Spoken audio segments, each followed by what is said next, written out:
The opinions and views expressed in the following program are those of the speakers and the host, and do not necessarily reflect those of Yoakley Scott Corporation and your sports network. Yeah, I've been closer to Jesus before, so can you help me out? Oh, can you help me out? Am I on my own? Am I on my own?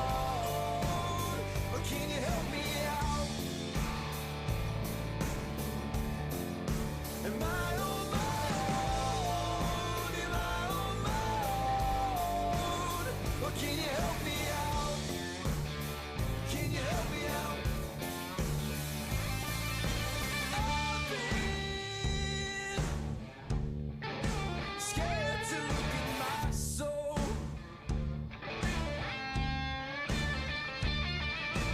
I've been afraid I would follow alone. Yeah, afraid of the things I've been told. Welcome into a Monday edition of Running Point on ysnlive.com. Ron Potesta with you. Anthony Hartwig on the other side. Welcome in, Anthony. Hello, Ron. How It's are you, good. sir? Nice, happy Monday. We had a lot of playoff action over the weekend, and then today, brackets for the other sports got released. So it's all tournament time all the time for the next couple of weeks on YSN. No doubts, and the ancillary sports that we, well, at times we talk about it, other times we're talking more about football, but soccer, their pairings are out, volleyball's pairings are out, tennis is already knee deep into their postseason, so is golf. Yep. It's not just football. It's all of the fall sports are into their tournament season. And it's very interesting, too, because volleyball and soccer both look different than what we're used to seeing, because teams usually seed just their district, and now they seeded their whole side of the region, 1 through 23, and teams got to pick where they wanted to go. So now teams like South Range and Crestview, for example, in volleyball, they wouldn't see each other until a regional final because Crestview picked the other side of the region to be in that bracket. Yeah, so, it's strange that they're doing that this way, and it's kind of cool that they're doing it that way. Well, now, one, for us, we have more opportunities to get teams in regionals, which, yeah, let's go. Yeah. And then the other thing is you have maybe the best teams in the area not playing each other in a district championship. And that's always good. Yeah. And especially if you can try to improve the product, which isn't the greatest product in the world already, against out-of-town competition. Right. Now you get an opportunity to improve that product. Let's go to the phone lines before we even get the party started. You're on the MP Vivo Heating and Air Conditioning Hotline. What's going on? Good afternoon, young men. How are you guys? Rich, how are you today, sir? Man, if I got any better, I'd be as good looking as you. Well, you're not having a good day, then. Let me tell you. I got news for you. I got news for you, brother. At our age, we're breathing. I'm good. Hey, listen. It's just I will freely say I've got a face made for radio, or as my ex once told me, you're a two-bagger. Okay, I got a question. And hence the reason why we're not married anymore. But that's neither here nor there. What's on your mind, brother? Well, I was in the same situation twice, so sorry about their luck. Anyway, I got a question for you. Yes, sir. You know, with that big body and that big dome, how do you find a face mask to cover your head? That's my question. Honest to God, one of the reasons why I don't think I played football was because I would have bankrupt a third world country for putting a helmet together.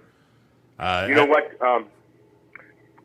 When I had the sporting goods business, Warren Western Reserve, Corey, what was his name that went to the Vikings? Corey Stringer.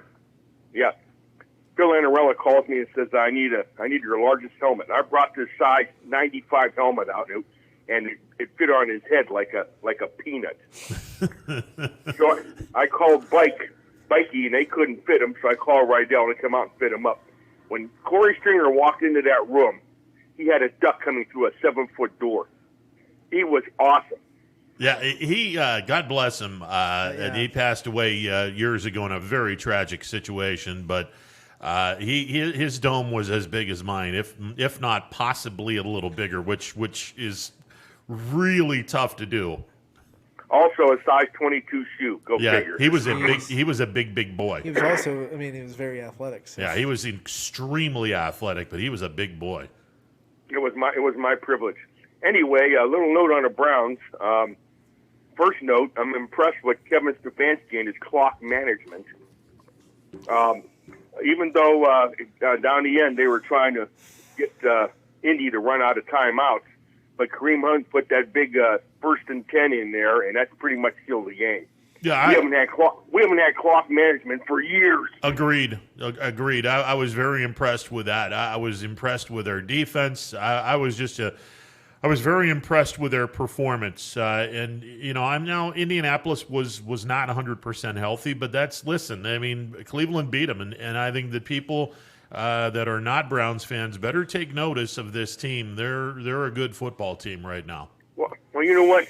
At this point, with none of the prelude to the regular season, all teams are banged up, including us. No, absolutely, and the COVID scheduling is not doing anyone any favors. I mean, my team has to play on Tuesday, then turn around and play next Monday. It is what it is, but hopefully they'll deal with all of these problems, and you won't have a lot of scheduling changes that you've experienced in the last couple of weeks. How you like your chances on Tuesday night? I liked my chances until I found out Milano was out. Now I think it's going to be a close game either direction. Yesterday with the, everybody's going Stefanski, and subs out, and the season is doomed. Kudos to our new general manager because he built this team with depth. Well, we haven't had that for a while either. Hang on a second. I mean, the previous general manager was the guy that signed Kareem Hunt, and I think that he needs a lot of credit for that. But you're right. I mean, there's a lot of depth on this team, but the signing of Kareem Hunt was a stroke of genius in an otherwise ho-hum tenure as general manager. And our right guard going out yesterday, the kid comes in and fills in admirably. I mean, he threw some blocks. He was following a lead block. He's a right guard. He's following a lead block to the left and blew some guy on his rectum, which allowed a great gain for us. Yeah. There's some good depth there, Ron. Yeah, Hubbard's not a bad guard, and he's not a bad backup. The guy that I'm impressed with, and Wyatt Teller was clueless in Buffalo. There's a reason why they got rid of him. He just was not anywhere near the guy that he is now in Cleveland. I was stunned at the progress that this kid made, because when I saw him in Buffalo a few years ago, he was nowhere near this good in Buffalo. That's why Buffalo got rid of him. What's his injury status? Do you have any idea? I'm not sure. I haven't heard one way or the other. Well, I got news for you. Our GM added depth in everywhere. No, we're weak at safety. Peoples isn't who I thought he was, but he's still young and he's a rookie. I'm saying give him time to develop. Well, I mean, you're going to need someone a little bit better than Sendejo, but I mean, he's not as bad as what people say. He's not any good, but he's not as bad as what people say. I mean, he did force a fumble last week against Dallas, so but nobody gives him credit because he tends to do some really stupid things out there. Well, for a veteran, I agree. On a note of Dallas, Dak. Boy, talk about a blow to the Dallas Cowboys. Yeah, forget about football for a second. That brought back memories of when Jason Kendall broke his ankle and had a compound fracture as well. I mean, it was disturbing to look at that. It was disturbing to see him physically just crying as he was being carted off. It's any time a guy gets injured, you never want that in football, but when you see an injury like this, horrible. Yeah, put Joe Theismann right up there too. No, absolutely. In the Super Bowl, Tim Krumrie, when Cincinnati lost to San Francisco, his leg was snapped in half, which I mean, and they kept showing the replay on NBC. I was like, what the hell are you guys doing? That was before they came out with that rule that like we're not going to show injuries. Yeah, back in that day they just showed them. I mean, they showed it in slow motion. They were showing it in real speed. I was like, good Lord, I'm already ready to puke. Stop already. You come today, ESPN doesn't even show the replay of the play without blurring out the leg. Oh, yeah. Times have changed. Yeah, you don't want to see that in real life, let alone see it on instant replay. And I recall the game with the Giants in Washington when Lawrence Taylor trashed Theismann, and he was standing over him crying because he didn't want that. No. I mean, he's hammering his. He was the first guy that called around the He was sidelines. frantically calling people out to take care of Theismann. That was a scary moment too. And again, ABC kept showing the replay. I was like, good Lord, enough is enough. I mean, really, how much? Especially if you're eating ribs or something with sauce, that didn't go over real well. No, definitely not. Hey, Rich, we got to get going, brother. Hey, have a great day, guys. Thanks, Ron, for the vine. Man, see it. On the same day Alex Smith comes back. Yeah, no kidding. From the same injury, pretty much. Universal irony. Right there. Yeah, that's ugly. I'm so glad they're not. They have that rule now where you can't see that on replay. Fox showed it once, and then it was once they saw that from the back angle, they said we're not doing it. Please don't, because that's disturbing in and of itself. It was a horrible injury yesterday, and look, you can like the Cowboys, you can hate the Cowboys, but as I've often said, you don't wish injury on anybody. That was just nasty beyond belief. All right, nothing nasty about the first round of the tournament. I'm not going to call it the playoffs. I'm going to call it the tournament. Okay. Yeah, because this isn't a playoff. Everyone got invited. Is so it now playoffs it's now that we're in the second round? Not until we get to the Elite Eight. Okay. Because normally, normally it's I'm just saying. Normally you use the top 8. Now next year they're going to go 12 because we can't have enough money in Columbus. I'm going to say I would call the playoffs now because at this point everyone's earned their way into round 2. You either earn your way into a bye with your performance in the 6-week season, or you earned your way there with a win in round 1. So I'm going to say now I'll call it the playoffs. It's my opinion. All right. Yeah, I mean, it's an interesting question, though, because on the surface, I can't call this a playoff because everyone was invited, so it's more of a tournament than it is a playoff. But I understand where you're coming from because... All right, at what point do you now call it a playoff? Mm-hmm. I'm going to go top 8 because that's where we normally work. Now, having said that, field of 16 matchups, damn, there's some good matchups this week. I mean, let's start with Friday's matchups. Howland is going to go to Chardon. Now, Howland's 4-3. Chardon's undefeated, and they're the number 1 seed in Division 3. Good luck. Having said that, did anyone expect Howland to not only beat Buchtel, rout Buchtel? They ended the season hot, and they ended the season with a win over JFK. Very impressive. Come from behind win with, I think, 26 unanswered points in that game. Yeah. Yeah. So that they have momentum. Absolutely. Now, momentum will only take you so far. Maple Heights at Harding in D2. I mean, that's a kind of a regional semifinal type of feel because Maple Heights is a pretty good team, 5-2. Harding 3-3. The game's going to be played at Mollenkopf, which, okay, Harding's record 500, but the respect for this team pretty evident from the coaches in Division 2, Region 5 to have them seated number 7. That's a pretty large amount of respect, given the fact that Maple Heights has a better record than Harding. Yet this game's going to be played at Mollenkopf on Friday night. Should be a good game. And because that game's going to be played on Mollenkopf, the JFK game, I believe, got moved to Liberty. Yeah, they got moved to Liberty. JFK will play Lowellville in D7, and that'll be interesting. That Lowellville game was a fun one to watch. It was. It was a good game.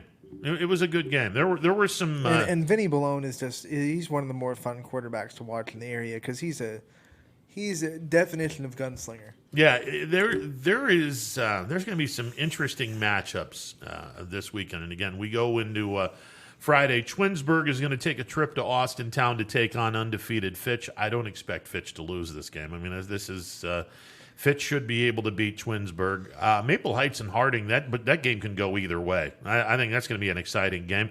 And don't sleep on Boardman. Yeah, I know they have to go to Painesville, Riverside, but the Spartans looked really good, albeit against a winless Cuyahoga Falls team. They looked really good, and the fact that they got their quarterback back, now you can move your former quarterback into his natural position of wide receiver, and now you've gotten a hell of a lot more athletic across the board in your skill position. And we've said it before, talking about all levels of football, there's a difference between when a team wins just based because they're more talented than the other team, and they win because they execute everything they're supposed to execute. When you watch that Boardman game, and we had it up here on the Audible call, they just executed everything they were supposed to, and that's a sign of good things. They didn't just rest on the fact that they were the more talented team. They were going to win because of that. They really dominated the line of scrimmage, and they did everything that it takes to win a football game execution-wise. So that's a good note for Boardman. Now they're going to have to play even better to knock off Painesville Riverside because this is a solid team. But I think Boardman has the talent to do it. It's just, will they play back-to-back really, really strong games? Because that's been the problem for Boardman. They haven't played consistently all year long, hence the record. Division III, Howland will go to Chardon. We made mention. Look, if Howland shows up the way they played against Bookdale, who knows? But Chardon is a really, really good team.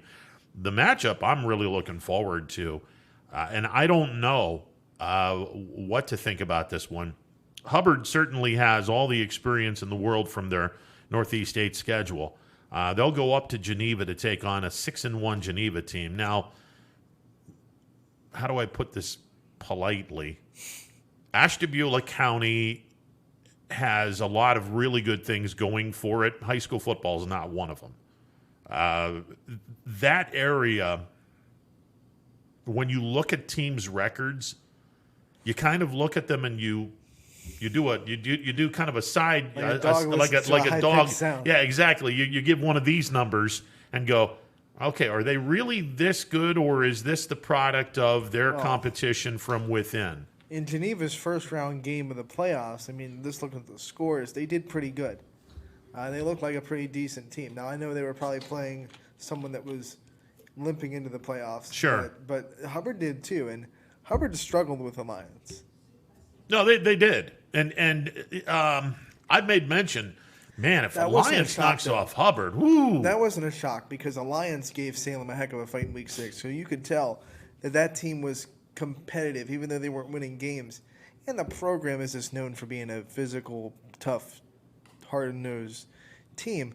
So when they have the momentum of, hey, we compete against Salem, let's go and compete against Hubbard, I wasn't shocked that they were giving Hubbard a fight. But then again, I would have been really shocked if they finished and won that game. Can we also put to bed a very underrated conference that I think needs a heck of a lot more credit, and that's the conference that Salem and West Branch are in. When a winless team goes and does that against Hubbard, that's the bottom of your conference. That's a pretty eye-opening experience. This is a good conference. I mean, West Branch is good. Canton South is good. Marlington's good. Marlington is good. Salem is good. Okay, Minerva and Alliance, not so much. But again, that's a solid conference. And the fact that Alliance was able to play with Hubbard and almost beat them, that speaks volumes for the conference that they're in. And I think a lot of us sit back, and rightfully so. Northeast State is a fantastic conference. But I think there's too many people in this area that are poo-pooing other conferences, and this particular conference is really good. I think it's just because the Northeast State is loaded with local teams that you know and you can see. Sure. And the EBC is loaded with Canton South and Minerva and Alliance, teams that you don't usually aren't on like our media's radar per se. So you don't see them as much. It's just like the West Coast teams in college football on a normal year. Yeah, those teams are doing good, but they play at 10 o'clock, so you don't really get to see what they're doing. Okay. I mean, that's I think fair that's enough. kind of one of the reasons why maybe the EBC kind of feels off the radar a little bit, because other than West Branch and Salem, you don't really see any of those teams on a weekly basis. True, but man, that conference is good. Wow, good. That's a good conference. We forgot about Jim Salimo's club in Minerva, Carrollton. even though the final score doesn't dictate it, you watch that game. They made a lot of good plays against Beaver Local. They had a couple of interceptions. Yeah. So they're a team that I wouldn't want to face if I was like 2-4 or struggling. I mean, I wouldn't want to go play Minerva. No, agreed. So it's interesting. Cheney is going to make a trip down to New Philadelphia. New Philly. And if Cheney plays the way they played last weekend or this past weekend, New Philly might be in some problems. This is a good Cheney team. I just and I know a lot of us have been have been saying, "Oh, this team's a lot better than what the record would indicate." It's true. I mean, I'm sure people are tired of hearing that, but it's true. This team is a solid football team. When they struggled in the beginning of the season, you could watch them on tape, and you could see all the athletic and technical aspects were there. It was all between the ears. It was mental focus. Mental mistakes were hurting them.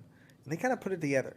And they're starting to not make those mental mistakes anymore, and that's why they're dangerous, because they're just as athletic and skilled as a team like Fitch, who they were up at halftime against, and they just weren't mentally as tough. But now they're starting to gain that mental toughness, which makes them extremely dangerous. Well, look, I mean, I've said they have more than enough talent to go down to New Philly and upset New Philadelphia. This will be an interesting test. Another team that I think is going to be severely tested. Niles will take a trip to Streetsboro to take on the Rockets.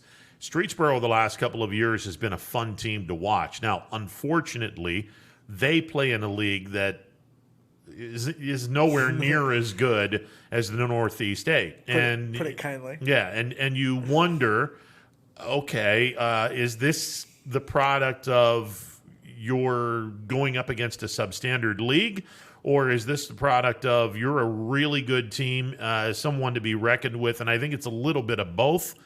I think Niles, if they keep a hold of the ball and they don't turn it over, I think Niles has a really good chance of pulling off an upset tonight on Friday. Momentum's important, and Niles is a team that I wouldn't want to play after a first-round win, because they succeed on energy. You know, when things are going really well for them, they roll. It's when things start to hit a brick wall, that's when they've struggled this year. So now that they're rolling and they're off a win, that's one of the times when a bye week is bad, because then you're playing a team that is built on momentum and wins because of their energy. And now you're playing a team that's coming off a win. That's when it gets really dangerous to have a bye week. The other game locally in Division III, and this is not a gimme by any stretch of the imagination. Canfield's always had problems with Kenston. This is not a gimme. And Forget about Kenston's 3-2 record. This is not a gimme. Kinston rolled in round one. They didn't miss a beat. So another reason why sometimes there's pros and cons of having a bye. Absolutely. I'm sure that if you put Coach Pav in a chair and shot him up with some truth serum, I'm pretty sure he would have sat back and said, "Nah, we'll play this week." One of the things about Coach Pav, though, is the way he handles bye weeks is second to none. I know that he has his team with tough conditioning drills, and they probably may have had the toughest week of practice of any season this week, because he didn't want to give them the week off, per se. There's no weeks off. And he does a really good job of dealing with bye weeks. So I don't think Canfield will be a slouch. If they lose, it won't be because they don't have any energy or they're on that rust off a bye week. It won't be for that. It will be because Kinston comes up and just outplays them. All right, D7, 3 local games and 2 local matchups, and 1 local team that will be taking on a team that's traveling a hell of a long way. Lowville is going to be taking on Warren JFK. As we mentioned, this game would normally be at Mullenkoff, except Harding is playing home on Friday. A little surprised they decided to move the game to Liberty. I was thinking this game would be played Saturday night and put the game at Mullenkoff, but they want to keep everything fair, so they kicked Kennedy to Liberty, which isn't a bad thing. That Liberty Stadium, now that they got the turf, holy crap, is that place gorgeous. And this is normal too, right? Because a second-round game would normally be in a neutral site. The teams usually host one round. Yeah, exactly. So, back to normal. But we're back to normal in some ways. So Lowville 3-4, Kennedy 4-2. JFK will be a significant favorite in this game. I wouldn't discount Lowville, but we'll see what happens there. The game I'm going to be interested in, I'm a Leetonia fan because I graduated from there. They have their hands full Friday night. They're going to have their hands full. What Buckeye Central did to Wellsville this past Friday night, I hope Coach Julia and the coaching staff and the kids saw that, because that is that's not a 2-5 Buckeye Central team. That was a thorough beating they put on Wellsville Friday night. But once again, props to Wellsville for fighting, and I think it was a 3-point game, and Wellsville had the ball with a chance to win it. So, but when you get beat and you go and you're traveling and you beat the home team, that's so much momentum. And then you have to ask, is Latonia healthy? I don't know. Are they? I mean, from what I've been told, they're good to go. So we'll see. If you know, you know. I don't want to call out any players, but Yeah. there are some players on Latonia's team. There's need to be healthy. two very good players that need to be healthy, and from what I understand, they're good to go. We'll see. It's early, and you still got 4 days, and we'll get Coach Hooley on before Friday. I mean, I don't know if he's going to answer the questions. But we'll get him on. But obviously, Leetonia has to be healthy, and they definitely need the two players that missed the game against United, and I think everyone knows who they are. But the Bears get a home game, and if they win, they'll get another home game, and that's good. Now, here's the fun part about this: if Leetonia wins, you're guaranteed a local team in the D7 Region 25 semifinals, because Leetonia plays the winner of Jackson, Milton, and McDonald. That game is going to be played at McDonald. That's going to be a fun game. Yeah. That's going to be a fun game. Conflicting styles. Absolutely. And Jackson Milton has had a fantastic year. And they didn't play McDonald in the regular season, so here's an opportunity to play McDonald. I mean, the two losses that Jackson Milton had this year, they lost to Mineral Ridge and they lost to Springfield. So we'll see if Jackson Milton can snap a 2-game losing streak. And they have a lot to bounce back from, because they got rocked in Mineral Ridge. And yes. They obviously competed for a little bit against Springfield. I mean, you could tell the difference between when a team like Jackson Milton plays Springfield and then a team of lesser than Jackson Milton plays Springfield, because Jackson Milton still made some plays, and they had opportunities to make it competitive in the first and second quarter. But at the end of the day, I mean, Springfield, and they ended up gassing them. But I think in watching that game, you could tell the difference. You could tell that Jackson Milton was a little bit different than the other teams that Springfield plays. Oh, absolutely. And I think this game will be a lot closer than what people think. And obviously, a lot on the line. It's all based on the who controls the tone of the game. Yeah, if Jackson Milton can somehow put a cork in the Shadle attack, then I like Jackson Milton's chances. But good luck trying to do that, because not many people have been able to stop this kid. And I mean, you need to. He's a roaring river, and you just need to be able to plug a couple of holes in there, because you're not going to stop it. No. But if you can slow it down and maybe keep him under 150 yards, that'd be a win, because he's usually in the 150, 200, and that's when they're controlling the game. If you can keep him in the low hundreds, high 90s, that's a win for Jackson Milton. Well, and the one way to do it, obviously, is to play keep away with that offense, and you basically hang on to the ball 7-8 minutes at a time, and more importantly, you score a touchdown at the end of that drive. The problem is Jackson Milton's not built for that. They're built for big plays, score fast, exactly. high tempo, throw the ball around. Exactly, and that's why this matchup might not suit Jackson Milton. If Jackson Milton gets their big plays, then it will suit Jackson Milton, because I don't think McDonald can win a shootout.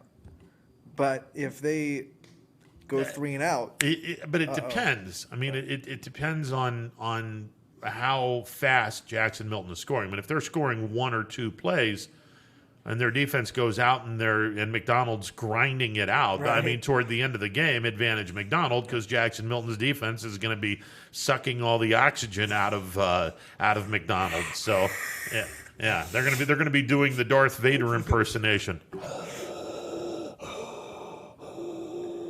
Luke, I am your father. You see the offensive lineman sitting there with his back turned, and the helmet comes down. Yeah.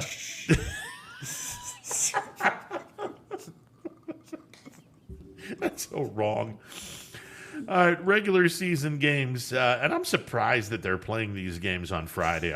Given the fact that there's not really a lot of officials in the area, and we already have some of the officials leaving for the playoffs, I'm surprised these games aren't being played earlier in the week. And I think DJ nailed it off the air when he said this is kind of a little shot at the OHSAA because they're getting all the money from the playoffs. So they're just saying, we're going to play these games. If we have to pay officials, we'll pay officials. If we get they don't care what the official status is because they're playing these games just to give their kids extra games. It doesn't have any meaning as far as getting into the playoffs or anything like that. They're just playing to give the kids extra games. That's the only reason they're playing. Absolutely. So, I mean, they'll get officials if they can. But I think if they have to have whatever placement officials or whatever it may be, volunteer officials, I don't think they're going to be much qualms about that. And then that would save the school money because they wouldn't have to pay $50 per official per game, and they're still getting the gate from whoever comes into that game. So I think the schools are sitting pretty playing on a Friday night. My from only a financial standpoint. and my only response to that is going to be good luck trying to get some publicity on those games. You're not. We'll be there. I mean, we'll be there, but So- but let's be honest for a second. In a regular, as a consumer, okay, unless I have a vested interest in some of these schools, as a consumer who just likes high school football, I'm not looking at a regular season game. I'm gonna spend my time and spend my money on the postseason, which is why if you put these games on a Thursday and have them completely separate to where they own this particular night, I think it would have been a win-win for everybody. Well, that's what makes don't want to toot our own horn, but that's what makes YSN's format so good because you can pay $9.99 if you're a Wellsville fan for that game. Sure. You still get access to all the you playoff still get games. access to all the playoff So- games. and Absolutely. your $9.99 still goes back to Wellsville as long as you pay from Wellsville's YSN spot. So it's a win-win if you're a Wellsville fan because you can go buy your Wellsville game, and then or who are they playing?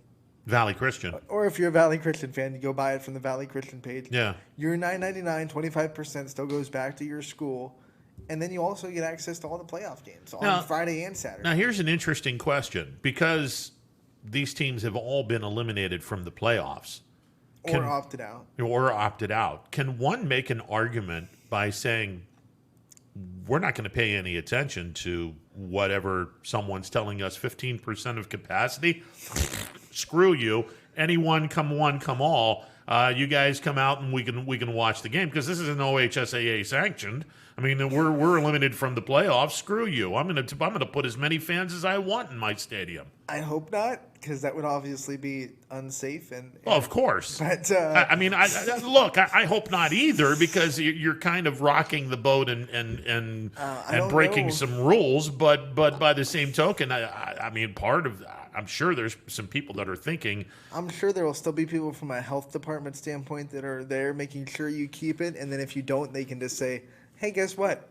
You're not playing the game. Yeah. So, because that's been close to happen a couple of times in the area, especially week one. Some teams, you had health advisors there, and they said, hey, we need to fix some problems.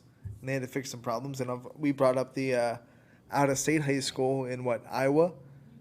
No, I was in Utah. That shut down the game completely. Yeah, they shut it down completely because they weren't following the rules. So I think, I'm sure someone in the state of Ohio government probably foresees that these games that are being played outside of the OHSA might have a tendency to do that. I wouldn't be surprised if there's a health inspector there at those games. Be curious. I'll be real curious to see how that transpires. But Grand Valley's going to play Lakeview. Champion is at Camels. Sebring is at Newton Falls. Valley Christian will play Wellsville. That was the one team that both clubs did not play. So they finally close out their conference schedule. I'm happy for Champion because obviously because of their COVID struggles, they got booted out of the playoffs. But those seniors deserve one last game. They haven't played in, 4 weeks? Yeah, that's been a while. So I'm happy for the seniors over there because they're putting in the same hard work that everyone else is. They can't control that they have a COVID outbreak, in their school. Yeah. So they get a last game, and props to Champion for tightening things up and getting it under control, and then getting a game in. So, Yeah. Speaking of, 11 games were statewide. Yeah. were canceled, and 11 teams were kicked to the curb. And again, the rule in this scenario is real simple. If there's a COVID outbreak in your school and you're unable to play, you're eliminated from the playoffs. South Range was affected by it because their opponent got sent right to South Range because Rootstown was one of the teams that had to forfeit that game. Yep. All right, let's run down the Saturday games. Division 4, Girard is going to be traveling to Canal Fulton Northwest. That's going to be tough. Well, yeah, because Fulton is obviously the 1 seed, but the one thing I will say about Girard is they finally put things together. I mean, it was like bundled up puzzle pieces all season for Girard. And then in that game on Saturday, they kind of put everything together, and their offense finally kind of had cohesiveness for 4 quarters. It's an athletic offense with Dom Melito and Maddox and Del Garbino at quarterback, but they finally kind of put it together. So I think they can maybe compete a little bit with Fulton. We'll see. I mean, they got their first win at Arrowhead, so that was nice for them. Yeah, and they're coming from the Northeast State, and let's see if that schedule has prepared them for the field of 16. An intriguing matchup that I think is going to be a lot of fun to watch. Salem will go to Poland to take on the Poland Bulldogs, and while people are going to sit back and go, "Well, come on, this is a mismatch on paper," games are not won and lost on paper. I mean, if you watched Salem this weekend, is it a mismatch? I mean, is it a big mismatch on paper? I don't think it is. I don't think so either. I think Ron John has got some stuff cooking, and he'll throw out trick plays like crazy to try to throw Poland off speed. So. Yeah, I don't think this game is a mismatch in any way, shape, or form. And again, I will just basically say this again. The EBC, the Eastern Buckeye Conference, that is a really, really good conference. And Salem has been prepared for this one. Now, I'm not saying they're going to upset Poland, but this game is not a mismatch in any way, shape, or form. Poland better write the name Blaze X-Line in the locker room. Yep. Because that kid, if you don't contain him, then Salem's going to run all over you. So that name better be on everyone's mind in Poland. Here's a rematch from a regular season game that was a wild affair in Beloit. East Liverpool is going to make a second trip to Beloit to take on West Branch. East Liverpool damn near pulled off an upset the first time around. If I was West Branch, I'd be pretty upset with the way this shaked out because they're saying we get a bye. But, hey, we get a rematch with a really tough team that's coming off a playoff win. That doesn't shake right for East if you're West Branch because you're not – I mean, playing someone twice is hard enough. Now when you play a really good team twice who's coming off a big playoff win in their own right against Gilmore Academy, that West Branch better buckle their chin straps. That's all I have to say. Well, if there's another team that is probably thinking the same thing, that would be Garrettsville Garfield. They get a bye because of a rematch, but because of And oh, by the way, here's your first round opponent, Cardinal Mooney. Congratulations on that one. Guys in our area tried to help him out because you look at how people voted. Everyone in our area in Division 5 gave Mooney a lot of respect. It's the people out of the area that just looked at Mooney's record that screwed over Garfield and put them, 15 seed? Yeah. Yeah. Well. Yeah. Well. Yeah. Mooney's coming to town. They're not a 15 seed. They're big. They're physical. They're fast, and they're more than I bet anything Garfield's seen all season. They're twice as big and physical and fast as anything Garfield's seen. I think that the fact that they've played Mogador is kind of a template They beat Mogador. Yeah, and they beat Mogador. It's not going to surprise me if Garfield beats Mooney. It wouldn't surprise me if Mooney beats Garfield. It's hard-nosed, old-school football, and it's going to be fun. This is going to be an absolute thrashing on both sides of the field. If I could have a dream, it'd be like the rainstorm hits Garfield and this game is played muddy and nasty. And that's what this is. It's a physical. Both teams want to run the ball and control the line of scrimmage. It just muddy makes that whole better. And the team that is sitting back and smiling because they know that these two teams are going to be beating the snot out of each other, assuming that Crestview gets past Southeast. And let me just say Southeast this. got their first playoff win in program history. And So hats Southeast, off to you yes, and Southeast beat Champion the week after Crestview went to Champion and lost in the quagmire. And we're not talking Family Guy quagmire. We're talking, okay, it's weather up there. Giggity, giggity, giggity. Monsoons. Yeah, it was a monsoon up there. So if Crestview wants to sit back and go, wow, this should be an easy matchup, I wouldn't want to do that because, again, Southeast beat the team that beat Crestview in week number 1 of the season. So that in and of itself should tell everyone this is going to be an interesting game. But if Crestview wins, they got to be looking back and going, okay, Mooney, Garfield, you two beat the hell out of each other, and we're going to be there to pick on the scraps and pick the carcass and go right to the semifinals. But we'll see. The one thing I will say about Crestview is they have played angry ever since week 1. Oh, my God, Their yeah. anger hasn't subsided. Like, you can see it the way they're hitting people, the way they're pushing the line of scrimmage. It's like someone crapped in their bed every morning, and they're still upset about week 1. If they could play Champion again, I wouldn't Crestview by 50. Yeah, well, they would win the game substantially, and there would be no mercy in that game. Not because of there's any angst or any hatred. It's just that hatred not for Champion, but hatred that they lost the game the way they did. Exactly. They have been just an angry football team ever since. Like, it hasn't subsided from week 2 to week 6. Yeah. And look, I do their games. This is a fun team to watch, and when they're rolling offensively, oh man, it's a balanced attack where, okay, if Powell runs the ball and Hardenbrook runs the ball, all right, now add into the fact a very underrated Anthony Cusick at quarterback who can throw the ball down the field, and he has lots of toys in the closet to play with the receivers, and you have a defense that's fast and physical. This is a good team. I will say, just to play both sides of the coin, now their strength of schedule is going to go up really quick. Oh, absolutely. So they have to prove it against good teams. Absolutely. And that's what we're going to see on Saturday, if they can prove it against good teams. And hopefully the anger is still there. Right. It's just continue playing angry. That's the recipe for success for those guys. Now, having said that, you're going to step up and play a pretty good team in Southeast. If they beat Southeast, and it's a big if, and we'll see, one game at a time. That's what coaches will say, but we're in the media. We don't do that stuff. You beat Southeast, now all of a sudden you're up here because Garrettsville Garfield or Cardinal Mooney is a big old step up in the right direction.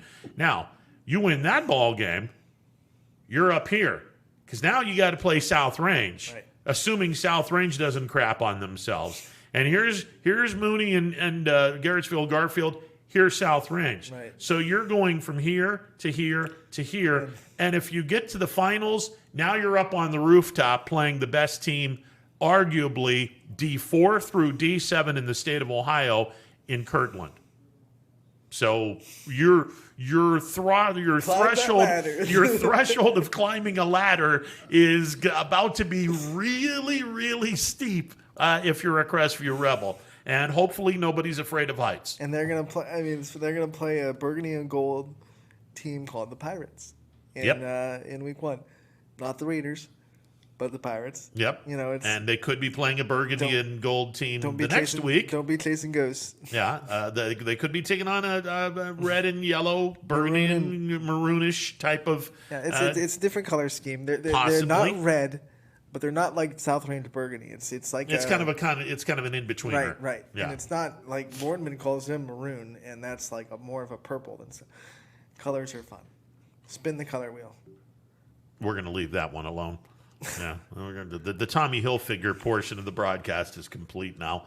I'll figure it out. South Range will be taking on Cadiz Harrison Central as Harrison Central will make the absurdly miserable drive from Cadiz, which I've done that. It's not pretty.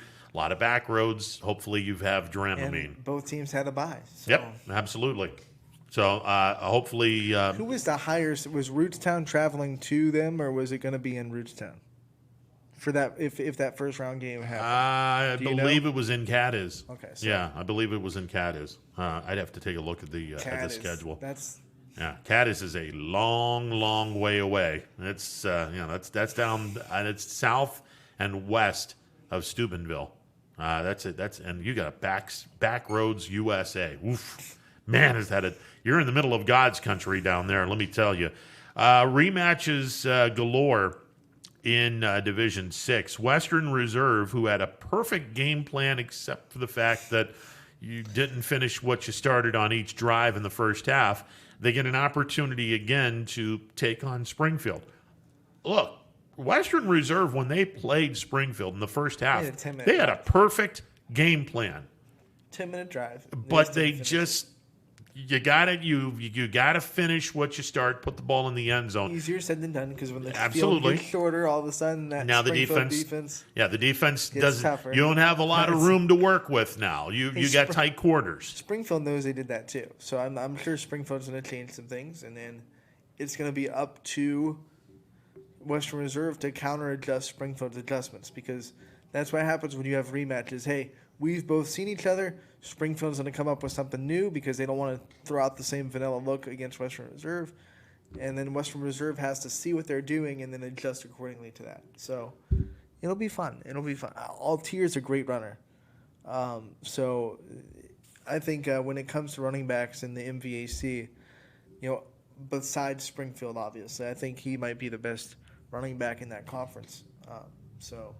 It'll be a fun game, and again, and nobody wants to play the same team twice in the same year. Except LeBray does, because LeBray wants, and we'll talk about that a little bit later. Yeah, exactly, and that's the other matchup. That's if you're a LeBray Viking, 35-7 should be plastered all over the LeBray Vikings locker room, and you have an opportunity now to right what was the worst loss of the season for the LeBray Vikings, and you get an opportunity to do this in the postseason. Devin Carter is licking his chops because he's now gained he's broken the record for career rush yards at LeBray, and he has over 500 yards in his last 5 games.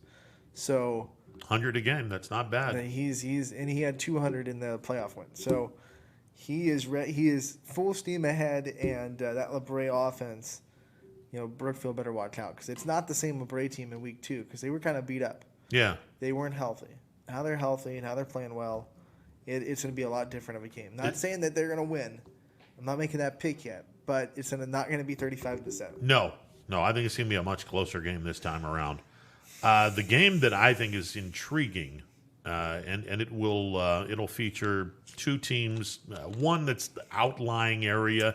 The other one is far west of us, over by Worcester. Hillsdale is going to go to Pie Valley to take on a very good defensive team in Pie Valley. This is Pie Valley's chance to prove that we're better than we're scheduled. Exactly. And that's where I was going to go with this. Pie Valley has a wonderful record, except the conference and everything that is with that conference. Not exactly a test. It's kind of the equivalent of stepping over a Sunday paper as a grown-ass adult. So, yeah, and Anthony, you nailed this one. I mean, Pie Valley has an opportunity to let everyone know we're really good, despite the fact we're playing in a substandard conference. You can't control who's put in front of you. Exactly. And they dominated everyone they played.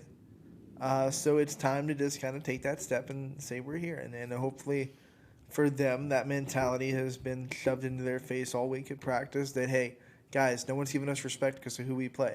Let's go earn respect in the playoffs. And Hillsdale's in a pretty nice conference. They've got some pretty good teams in the central part of the state. A Pie Valley win would open my eyes a little bit towards them. Like, okay, Lakers, right? Okay, yeah. Lakers. You got it going on a little bit. But they have to win first. Yeah, they definitely have to win first.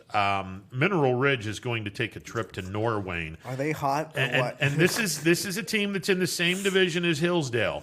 So this is, Mineral Ridge will be going up against a very good team. But let me tell you, Last 3 games, 133-16. Mineral Ridge is playing some damn good football. Right. Yeah, I mean- they're peaking at the right time. It would not surprise me one bit if the Rams went to the Worcester area and took care of business.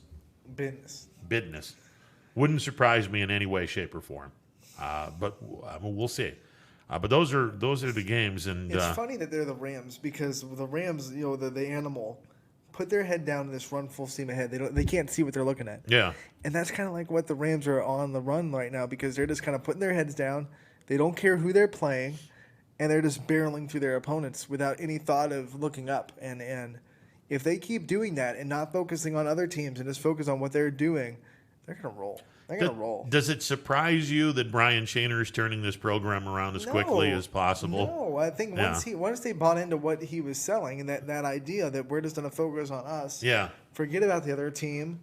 Forget about the fact. I mean, that Springfield game, I think maybe was a turnaround because I think they were too focused on the fact that it was Springfield. Yeah. And not the fact that it was them. And once they kind of got over that hurdle, they've looked amazing in the last 3 weeks.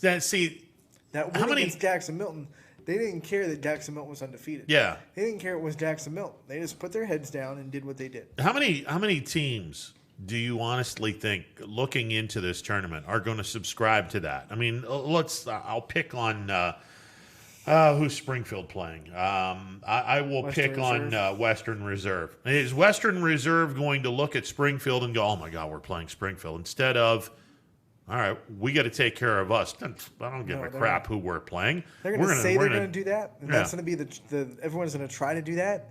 But to have a 15, 16, 17-year-old not say to themselves, "This is Springfield. I got to play better. I got to be tighter. I got to be better," and then all of a sudden, when you do that, you make more mistakes, and that unfortunately happens to a lot of teams that play, big, strong opponents. And when you're going up against a team that's, so strong and whatnot, you tend to overthink stuff. Right. And, I know when I was in high school, and I've mentioned this too many times, Sebring was the benchmark of brilliance in the Tri-County League. And Rick Brook always, year in, year out, had an unbelievable basketball program. If they weren't winning the districts, they were in the district championship game, and they owned the Tri-County League. Now, I'm telling you, not known for a basketball school, but in the late 70s and early 80s, there certainly was some talent on the basketball floor. But every single year, Sebring would come up on the schedule, Right. and this team would think so much about Sebring and not enough about, we have to take care of, I don't give a crap who we're playing, we have to take care of us. But instead, everyone's focus was on, okay, what are we going to do to stop Safkow? What are we going to do to stop Zerbrugg? What are we going to do to stop what Rick Brook does to us defensively? That's where I hope when you get into the playoffs and the further down the road in the playoffs, the opponent is the opponent. Right. You take care of you and worry about you. And I guarantee you will play a whole lot better if you take care of you and don't mind any business about what your opponent is or who your opponent is. You take care of you. Have you seen the movie Glory Road about the Texas Western upset of Kentucky?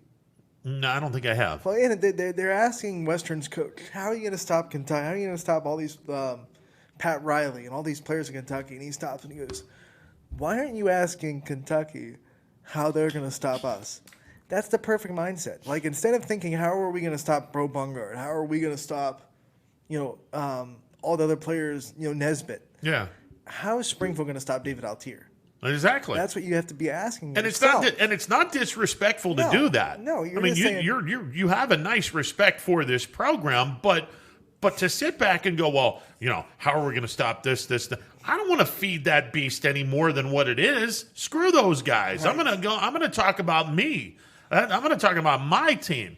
So I'm with you on that one. It's if I'm a team that's a double-digit underdog, and high school gambling is a no-no, by the way. Let's get that out of the way real quick. Don't do one of that because you're going to be like, No.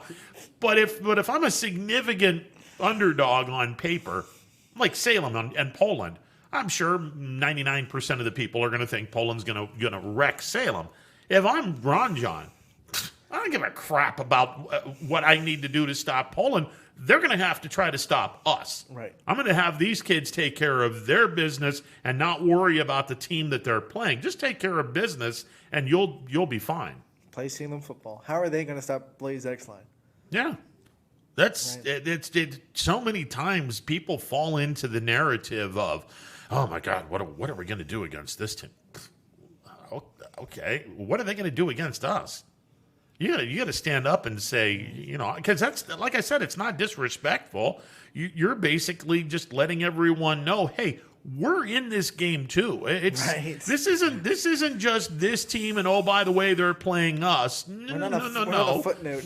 Yeah, we're not a footnote in this. We're going to put a foot in this team's ass. That's our footnote. So there you go. I'll be curious. I'll be real curious to see how our local teams do. And side note, and Steve Ruman with the statistic, 22 games involving area teams, only 2 times in the 22 games where a lower seeded team beat a higher seeded team. That was what, Buckeye Central, right? They beat Wellsville. Howland, a 17 And then seed, beating Buchtel, actually 3 times because we got to include Lowville. We got to include Wellsville. I was about to say Lowville was home, but they were Yeah, each other's. we got to include Wellsville in this, so it's 3 times. Cheney beating Coventry. Cheney was the 20. Coventry was the 13. Howland was the 17. Buchtel was the 16.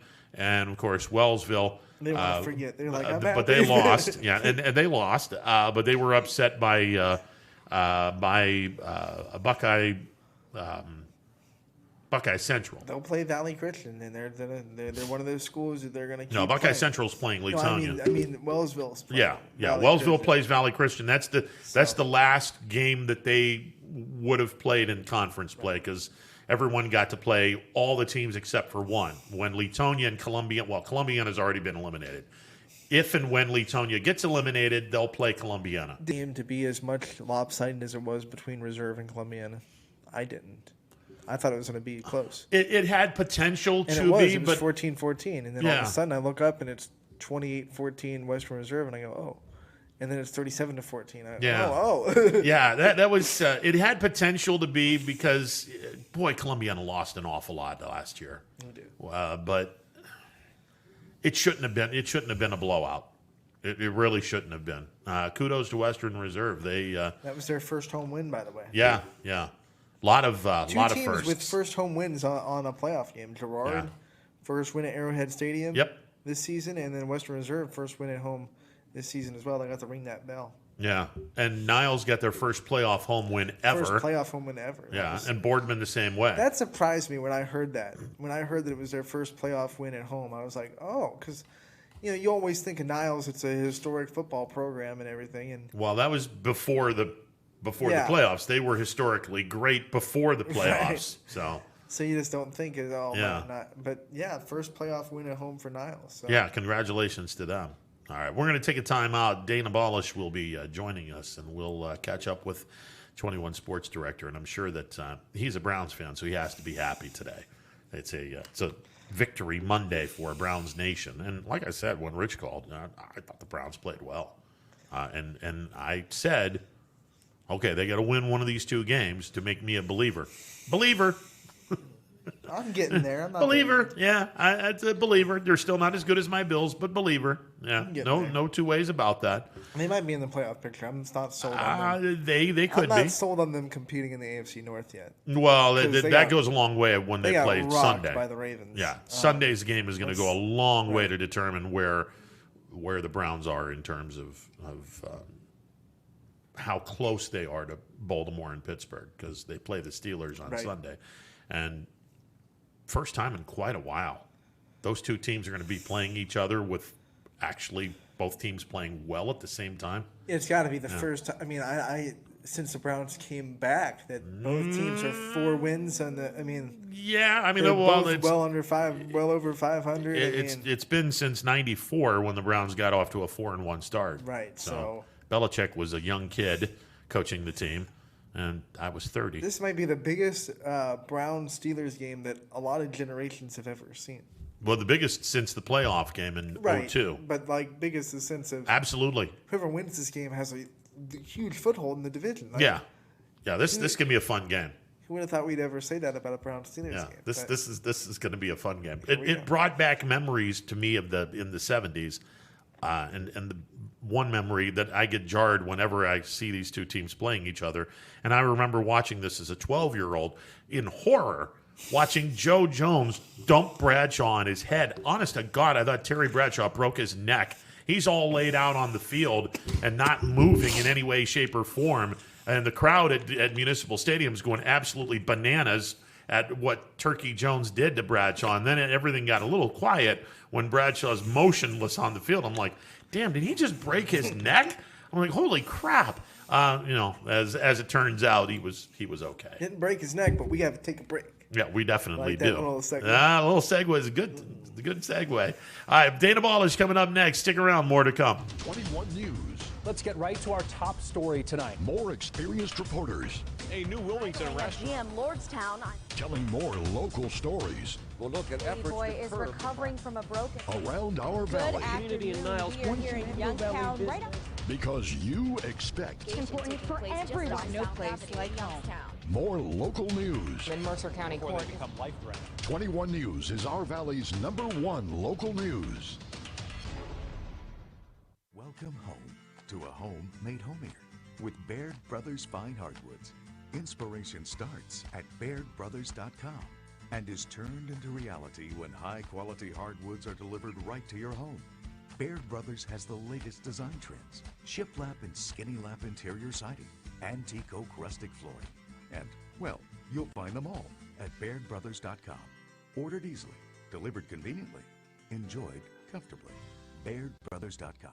Attention football fans, order Coca's Pizza tailgate package for only $54.99. You'll receive 24 slices of our delicious cheese pizza, 20 jumbo wings, and 2 of our famous foot-long pepperoni rolls. Coca's Pizza, we serve it hot. Hi, this is Tommy Clem, owner of WRS Insurance Solutions. WRS Insurance Solutions is a local independent agency that specializes in life, Medicare, long-term care, and disability products.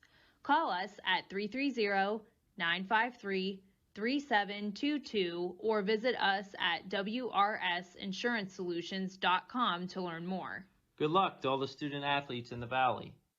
Your Armstrong services are more important than ever. There are more and more connected devices in the home these days. To get the most out of your experience, you need a network that is always getting better. You deserve superior performance, and that's what Armstrong offers every day. Whether you're working from home, enjoying your favorite content together, or simply catching up while apart, count on Armstrong to keep you connected to what matters most. For heating, cooling, and indoor air quality, the Mahoning Valley trusts MP Vivo Heating and Air Conditioning, offering worry-free repair, service, and installation. Call MP Vivo today for a free estimate. MP Vivo Heating and Air Conditioning. We're your energy-efficient experts. Welcome back to a Monday edition of Running Points on YSNLive.com. Ron Potesta with you alongside Anthony Hartwig. Let's go to the MP Vivo Heating and Air Conditioning Hotline where we find 21 Sports Director Dana Balish. Dana, how are you today, sir? I'm doing well. Yourself? Good, doing well. All right, so week 1 is in the books in the OHSAA. I'm going to say tournament because everyone got invited. It's not a playoff quite yet. Anthony and I had this conversation. When do you call the format the playoffs? Do we wait until we get to the quarterfinals, or are you ready to call it playoffs now? Well, I think, that's a tough question, Ron, and I'll use Champion as an example. I mean, Champion hasn't been to the postseason since 1994, and they were on the line, but they didn't play the game because of the COVID situation. So is Champion streak been stopped, or has it continues? They were on the bracket to go to the playoffs, but were they officially in the playoffs?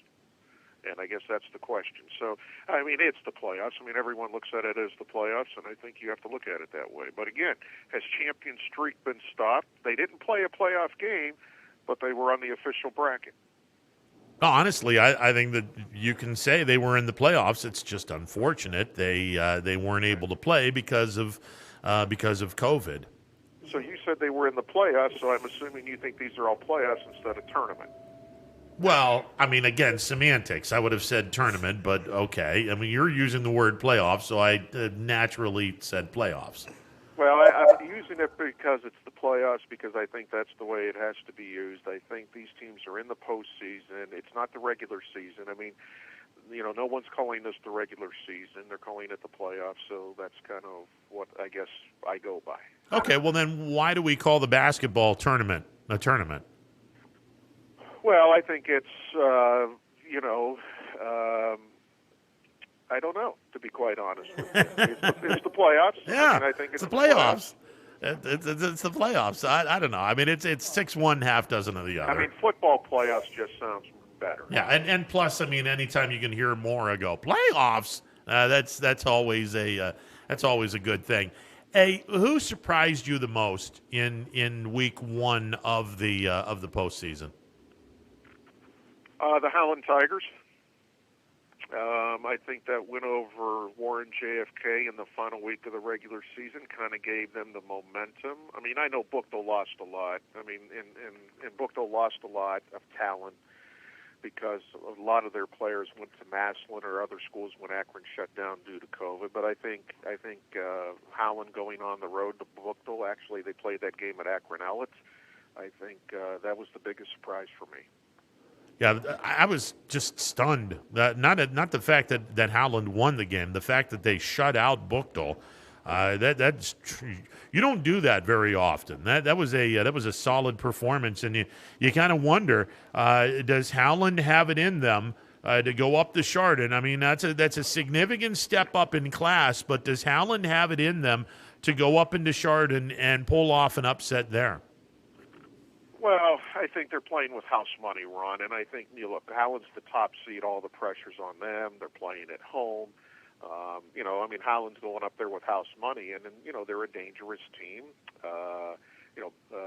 Their running back had a great, game. Babinchuk, I think, 4 touchdowns, 290 yards. So, I think Howland's playing with house money. I think, look, they proved they're a dangerous team. They've gone on the road for one playoff game already. Now you're going to a second one. I mean, how are these teams? I think the bigger question is how are these teams that had a bye, how are they going to respond? They shut it down for basically a week. And what I mean by shut it down, they didn't have a game and, weren't in that game mode. Now you got to come back and you got a team that actually probably played their best game of the year against Buchtel. Yeah, and we were talking about this earlier. The teams with a bye week, there's pros and cons for it. Obviously, you can get healthy. You can, mentally take a little bit of break of football and be mentally fresh for your playoff game. But the cons are the team that you're going to play is having a lot of momentum coming into that game because they've already won a playoff game. Are there any teams with a bye week that you're kind of scared that they might fall into that trap of relaxing a little bit or having a little bit of rust from a bye week? Well, I think all the teams with the bye, I think their coaches are probably, and I was surprised that no team played a game. I mean, I was surprised that no team with the bye actually played a game this past week. But I think all those teams that had a bye, I mean, your Fitches, your Canfields, the JFK, Leetonia, McDonald, Poland, Springfield, I think all those teams, West Branch, I think all those teams are like, okay, we got to take that first punch and we got to respond to it. I think most coaches probably would have liked to have played a game to kind of keep in that mold, keeping everything in sync a little bit, and so it's going to be interesting. I think the East Liverpool West Branch game was a game that is one of the rematches from the regular season, which was a 34-28 game, and it's going to be interesting to see how West Branch responds. All right, Dana, let's peel the curtain back a little bit. I mean, everyone knows what you guys do on a Friday night in the regular season as well as the postseason, but when we get to a Saturday night, it's you don't normally see the same thing on a Saturday night in high school football until the postseason. And while this postseason is a little bit more intense, where everyone was invited into the tournament, now we're going to have a lot more postseason games on Saturday night, at least for this week. Is it the status the same as Friday night? You guys are going to essentially do the same thing. Let's talk a little bit about what you guys are going to do at 21 on Saturday. Yeah, I mean, basically, Ron, it was that week this past week. I mean, we had 8 games on Saturday that we were able to get to. I mean, in this day and age, you can't get to every game. So, we realize that we can't get to every game on a normal Friday night or Saturday night. So it will be the same thing this week. I mean, I believe there's, 11 games in Ohio, maybe or 12 games in Ohio, probably 12 more on Friday, and we'll, put our stuff on air and online and that sort of thing. I mean, things don't change. It kind of splits the 2 days in half. And, when we get down to those 16 teams, which I think we are in the round of 16 now, or close to it. I think we were in 16. Yeah, we're in the 16. We're in the 16 this weekend. That one year, I think when they played every game on a Friday, I think the state realized, hey, that wasn't going to work. This year, under the circumstances of COVID, it probably could work. But the state does a good job. I mean, we have 3 divisions on Friday, 3 on Saturday, because we have no D1 teams. And you look at where teams are playing. You look if you could send one crew to a couple of games, so they're at the first game for a half, go to the second game for a half, and that's kind of what you do. And our friends in Pennsylvania are still playing regular season, so we always send a crew over there as well. All right, so 11-10. Are we going to be seeing 20 plus minutes of highlights on Saturday night as well? No. We're not going to do that, Ron. We won't do that. We'll extend our sports time, but it won't be the 21 minutes that we're doing on Friday. No. And when you look at this week's matchups, there are a couple of rematches. Are there in between teams in round 2 of the playoffs? What rematch intrigues you the most between these teams? Well, I think East Liverpool and West Branch. That was a 6-point game with West Branch winning. Brookfield kind of blew out LeBray 35-7, and Western Reserve lost to Springfield by double digits as well. The pressure's on those teams that won because now you got to do it again. I think the most intriguing matchup, on Friday, or I'm sorry, on Saturday is East Liverpool and West Branch. I think that's, a rematch of a 6-point game.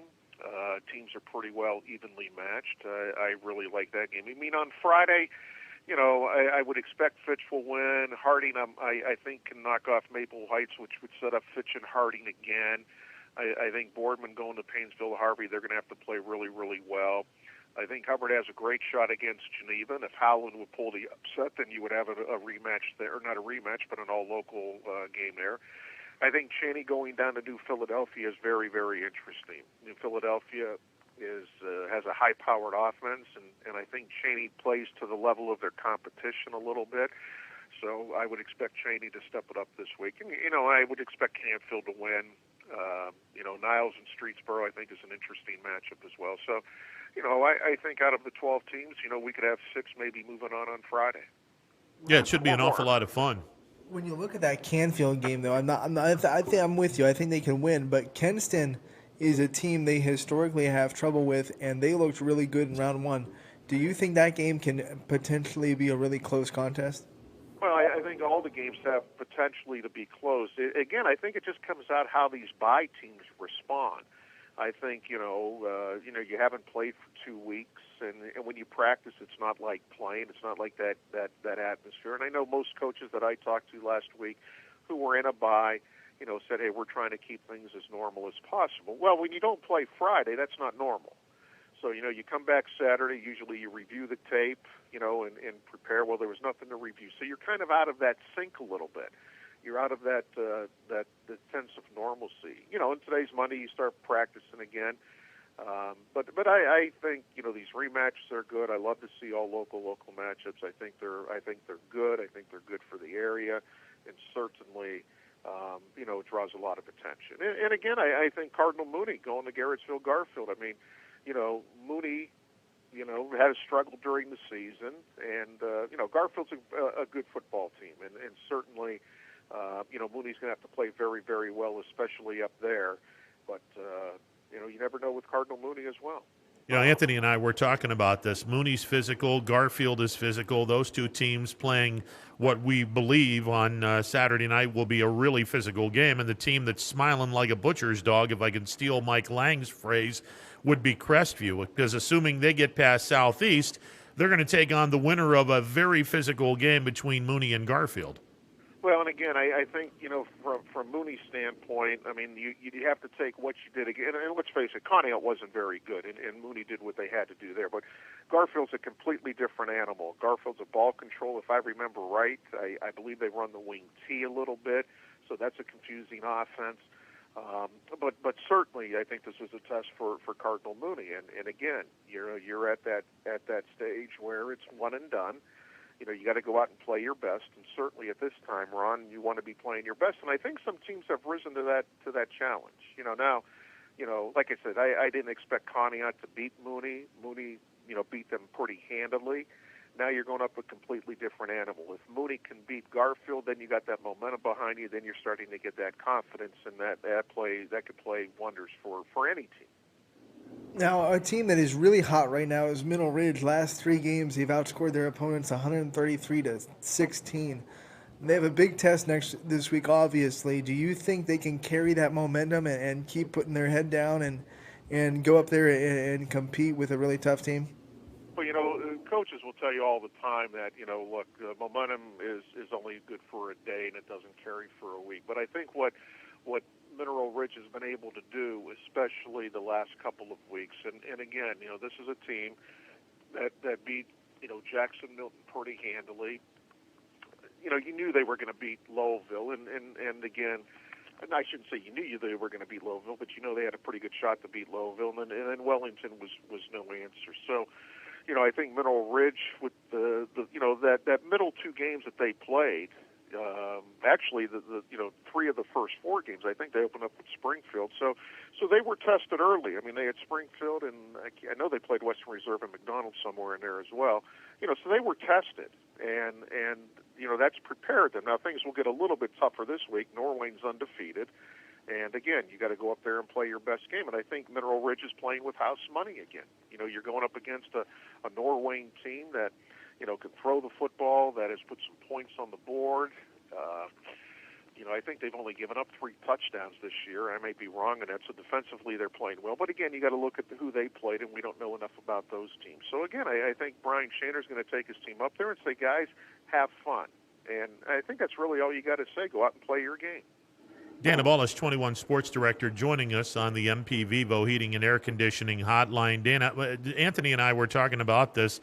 There's a plethora of regular season games that are going to be played on Friday nights. And, I brought up the comments, and we had John Mang on before the football season started, and we were talking about the shortage of officials in this area and the fact that when the playoffs start, some of those officials will be doing playoff games. Are you surprised that these teams that are going to be playing regular season games are playing these games on Friday instead of playing them earlier in the week, which would give an opportunity to have a complete officiating crew instead of having a hodgepodge officiating crew on Friday nights?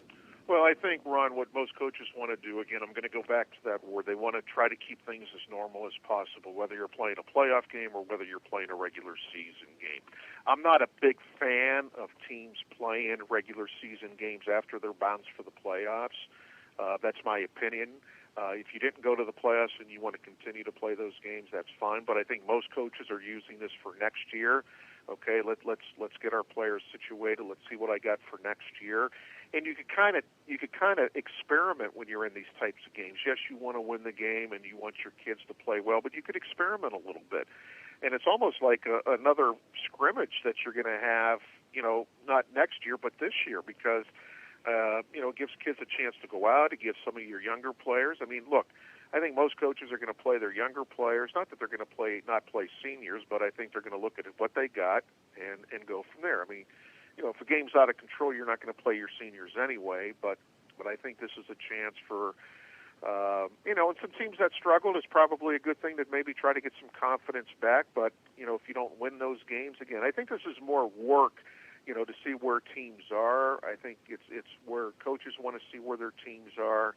And like I said, I'm not a big fan of it, but it is what it is. And before we let you go, soccer and volleyball, their brackets were released today. A new format where teams voted on 1 through 23. Instead of one district, they really voted on 2 districts.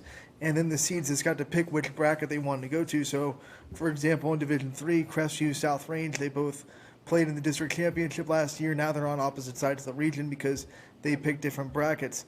Is this a format in volleyball and soccer that is strictly for COVID-19, or is this something they're going to try to implement in the future as we go forward? Anthony, I think anything's a possibility right now, to be honest with you. I think when it comes to any sport, the state's going to take a look and see, okay, did this work well? How are we going to do it? And if I could just go back to football for a minute, I think the possibility of kind of having, the football playoffs like this is not out of the possibility, not for next year because they've already set that in stone, but, would the state be willing to say, and coaches agree to, hey, let's cut the regular season down to 8 games and play 7 weeks of playoffs? I think, and again, I think that's a possibility. I think that's something that's going to be discussed. Same thing with soccer and volleyball. I think anything that they try is going to be looked at to see if it worked well, was it beneficial, and then they'll make that decision afterwards. But I think some changes, obviously, I think are due to COVID-19, to the virus. The lack of fans that can go to these games is a factor in it. I mean, you look at what they're doing, for volleyball. Those games, the state finals used to be in Dayton. There's a chance they may not be there, and we've discussed football many times where, they will be at 7 different sites, and that's different as well. So I think everything's on the table where it benefits, no particular order, where I think it will benefit the OHSAA, also benefit the student athletes and coaches. Dana, let me ask you. I mean, if they decide, hey, from now on, we're going to go 8 regular season games and have this same format for the playoffs from here on out, I'm not opposed to that. I think that under the circumstances could be a really interesting idea. Now, it kind of screws things up in terms of records. Because the teams that keep records for schools, well, a 10-game season all the way up until 2020 or 2021. Then they went to a different kind of format. But I'm not necessarily opposed to 2 less regular season games and everyone gets into the playoffs and let's go from there. Well, I think, Ron, first of all, before any decision's made, they're going to consult with the Coaches Association as they have done, with this pandemic that we're going through. But I think if you are honest with yourself and you look at things, league championships, I think, are going by the wayside. I don't think anybody really says, okay, who was the, XXX champions, of this league? But they remember if you went to the playoffs and won 2 games. So, 20 years ago, I think league championships, that's all coaches talked about. Our goal is to win a league championship. And to be quite honest, when we ask coaches, say, what are the goals? I mean, probably some of your old-time coaches will say that just because they're used to saying it, but the majority of the answers are, we got to get to the playoffs. Our goal is to make the playoffs. I don't think the goal is to say, hey, we want to win the XYL League Championship. That's our number one goal. We hear that very, very seldom anymore. So I think the state's going to look at this. I think the state's going to look at see how much money they made off of some of these early round games. And I think it will be part of a discussion. Now, I'm not saying it's going to happen, but I think it's going to be discussed to say, hey, is there a chance we can do this? We could get more teams in the postseason. We can do this and we can do that. And you got to keep in mind, Ron, when things get back to normal, schools are going to want to host games because it's a fundraiser for them and so on and so forth. So I think it's a possibility. I really do. Dana, before we let you go, obviously you're a huge Browns fan. Yesterday's victory over Indianapolis, does this open your eyes and say, my team is for real, or are you cautiously optimistic at this point? Well, Ron, it's 4-1. You're still not at the top of the division. It's nice to see the Browns are competing. It's nice to see that they're 4-1. Again, I think Baker Mayfield made a couple of mistakes yesterday, but you know what? He is getting better. He's off to a good start. They were able to beat a pretty good team yesterday without their number one back. Now you're going up against the Steelers this week, where the defense, the secondary, will be tested. 4-1. Okay, what's that signature win? People will say, well, it's against Dallas. I don't know how good Dallas is. If you get a win this week, then I think, okay, now you can start talking. But I'm Ron, I'm old-fashioned. Okay, you're 4-1. Take one day at a time. Your next opponent is your arch rival. If you go into Pittsburgh and you take care of business, then I think that will open up some eyes. Let me put it to you this way, Ron. If this game was like Week 15, and the Browns were 10-4, and the Steelers were 10-4, this game would be flexed to NBC. I don't think there's any question about that. I'm surprised this game's not being played Thursday night because the Bills and Chiefs aren't playing their game Thursday night because the Buffalo's playing Tuesday against Tennessee. I'm stunned that they haven't put this game in on a Thursday night. Well, they're not going to do that, Ron, because the Browns have already played on Thursday night, and part of the NFL Players Association agreement is you have one regular season game on a Thursday night. Well, there you go. Learn something new every day. So that's why, they don't want teams, and again, the Steelers were coming off, there's just too much into the scheduling. Hey, always a pleasure, Dana. Thanks, Ron. You got it. And that's something I really didn't think of that much. On top of what he's saying, I believe there's also the caveat that the NFL, before a certain week, I don't know which week it is, before a certain week, they can't switch a game to prime time and move that around. Gotcha. I think it's like week 8 or maybe the half. Well, they're not going to have a Thursday game then this week. They might not. Hopefully not. Because, again, Buffalo's playing Tuesday, so that kind of kicks out the Thursday game because they've already moved it to Monday. Right.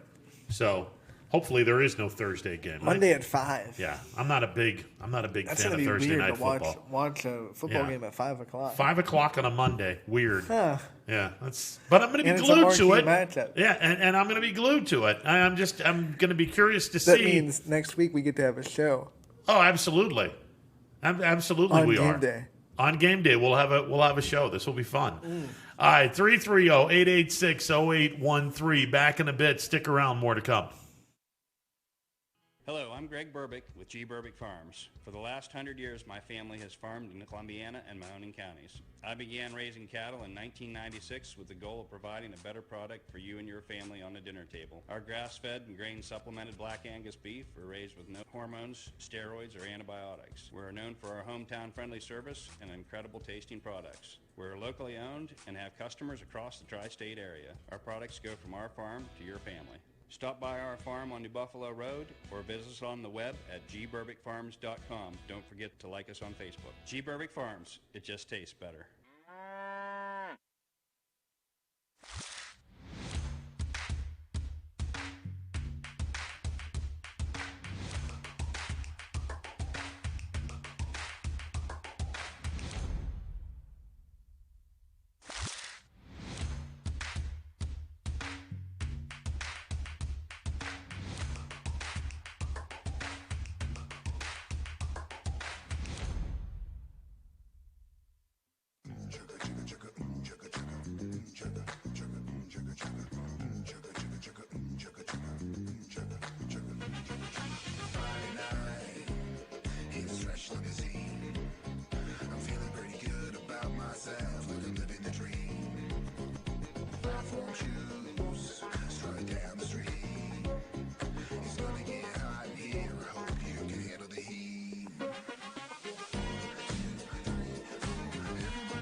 To help you with your Medicare needs. Myers Family Insurance looks forward to helping you now for years to come. So call our family today and remind them how cute we are. Myers Family Insurance continues to be the area's resource for all your Medicare and retirement needs. Call today, 330-286-3044. storm season. I think we're under the gun for some heavy storms over the next couple of hours. And Storm Tracker 21 is ready. This is probably the one we're keeping a closer eye on. On air. And locally, we're going to have a lot of eyes on our area. Online. All right, let's talk high-risk futurecast and the timing of this weather. On social media and on our app. Rain will come and go tomorrow. There'll be some dry intervals. Stay ready with Storm Tracker 21. The severe weather threat now through around sunset this evening. Hi, I'm Colin Chupa. And I'm Kelsey Clem from K-Squared Marketing. Our boutique marketing firm specializes in media planning and buying, public relations, event marketing strategies, and strategic sponsorships. We can integrate our services with your existing game plan, or we can be your entire marketing team. Your goals, our game plan. Let's win together. Call K-Squared Marketing at 330-623-2730 or visit ksquared.marketing to learn more. Hi everyone, this is DJ Yoakley with Your Sports Network. We appreciate your support of YSN and welcome you to the YSN family. Our broadcast streams are brought to you live at no cost to you by sponsors that are local to this community. Without the vision and generosity of our sponsors and partners, we would not be able to bring this game to you today. So please support the great businesses and leaders that are making this game possible. And if you're a business in need of great advertising and sponsorship opportunities, feel free to head over to our site for more information on the right fit for you. We are local, we are loyal, and we are live. We are YSN. Ah, the details. Baird Brothers Fine Hardwoods is one fine ride. Perfect cornering, superb handling, sporty and stylish, power to spare, plus awesome mileage. Yeah, jaw-droppingly beautiful lines and well appointed with luxurious trim. Put more oomph in your life and start beholding the molding. Find your home's fine hardwood at BairdBrothers.com. No matter what the weather, be prepared with a reliable, efficient Rude gas furnace or air conditioner from MP Vivo Heating and Air Conditioning. Call your energy-efficient expert, MP Vivo, today for a free estimate. Here at MP Vivo, we rely on Rude, and so should you. Welcome back to a Monday edition of Running Point on ysnlive.com. Ron Potesta with you alongside Anthony Hartwig. The MP Vivo Heating and Air Conditioning Hotline open for business, 330-886-0813. That's 330-886-0813. Learned this morning, we're going to do a little off-topic of local, loyal, and live because, you know, this passing is pretty significant, especially to those who were fans of the Cincinnati Reds. Woke up to the news this morning. Joe Morgan, the Hall of Fame second baseman and a Hall of Fame broadcaster in his own right, when he and John Miller did the games Sunday nights on ESPN. Joe Morgan passing away today at the age of 77. Now, I'm a child of the 60s, born in the 60s, child of the 70s. And as a baseball fan, starting out in the early 70s, you watch the Big Red Machine in 75 and 76. Do that chicken wing again. Joe Morgan with the chicken wing where he did this thing. It was imitated by everyone and their brother.